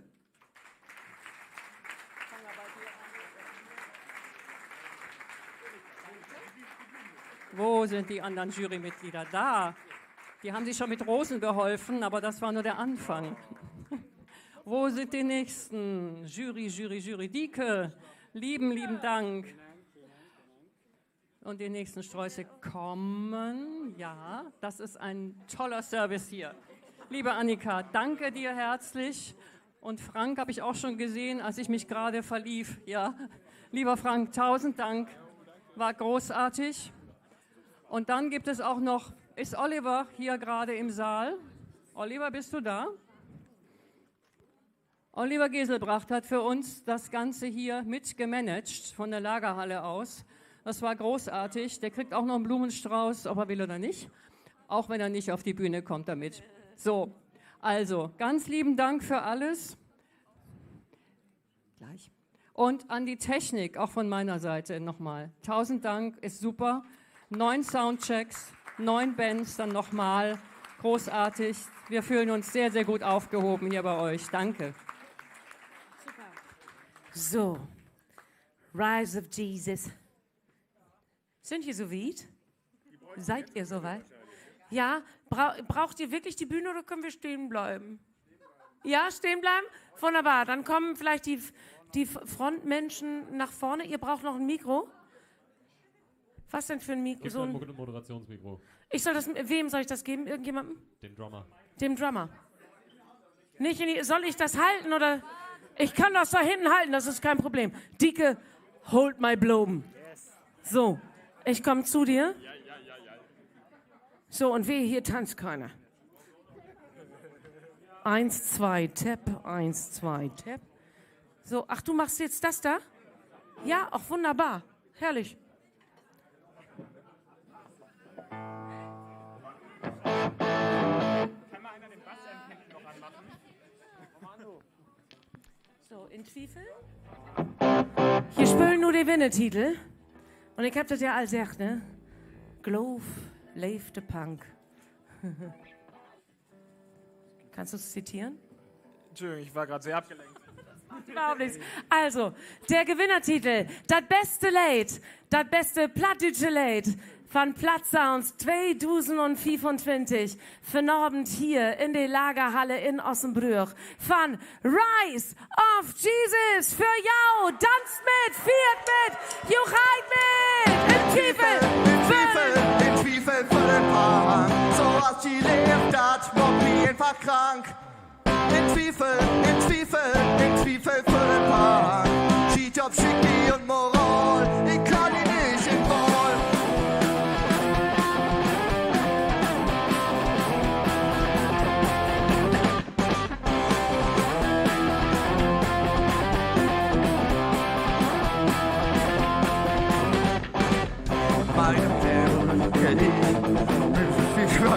Mal wo ich wen, weißt du was mag Fogo, vielleicht will ich bloß in Juni-Monat singen und doch in nächster Talkshow bringen. Mal denk ich mir, klingt die nicht wirklich Bier und viertlicher Speed in der Nacht 4. Mal wie liegt doch mir in Leder unterschrieben und denn doch nie weit Cover geblieben. Ich will nicht, was ich will, ich weiß nicht, was ich mach. Was ich tun schon mit der ganzen langen Tag. Ich weiß nicht, kenn ich bin, wo läuft mein Leben hin? In Zwiefel für den Park, in Zwiefel für den, in Zwiefel für den, in Zwiefel für den, in Zwiefel für den Park, in Zwiefel für den, in Zwiefel für den, in Zwiefel für den, in Zwiefel für den Park.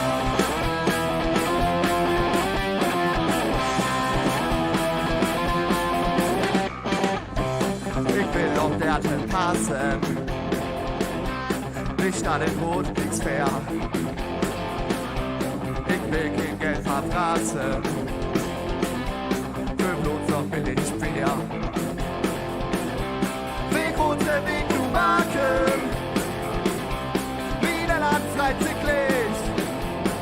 Oh, klatsch, mir du 100 Tattoos, Toman in das Gewicht.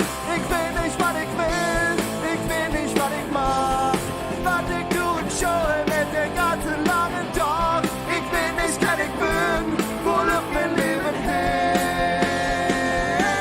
In Zwiefel für den Park, in Zwiefel für den, in Zwiefel für den, in Zwiefel für den, in Zwiefel für den Park, in Zwiefel für den, in Zwiefel für den, in Zwiefel für den, in Zwiefel für den Park. Ganz allein!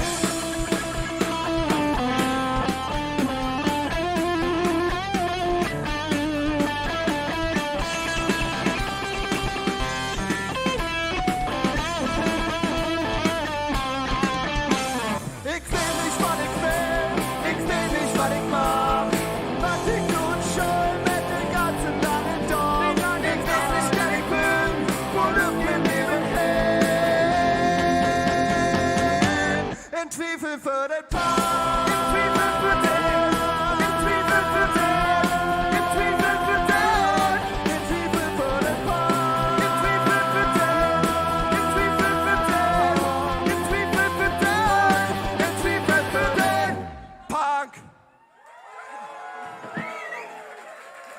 Vielen, vielen Dank.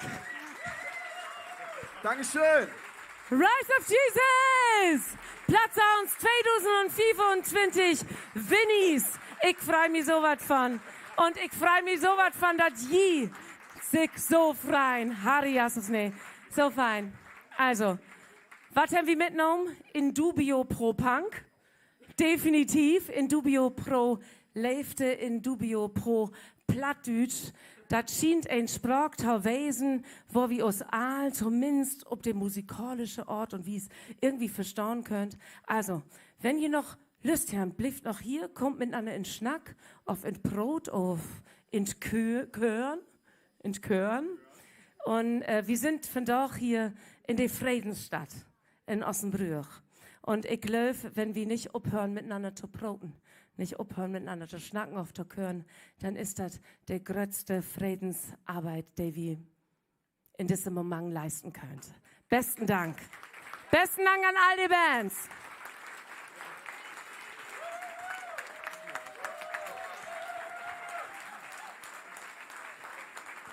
Stage diving!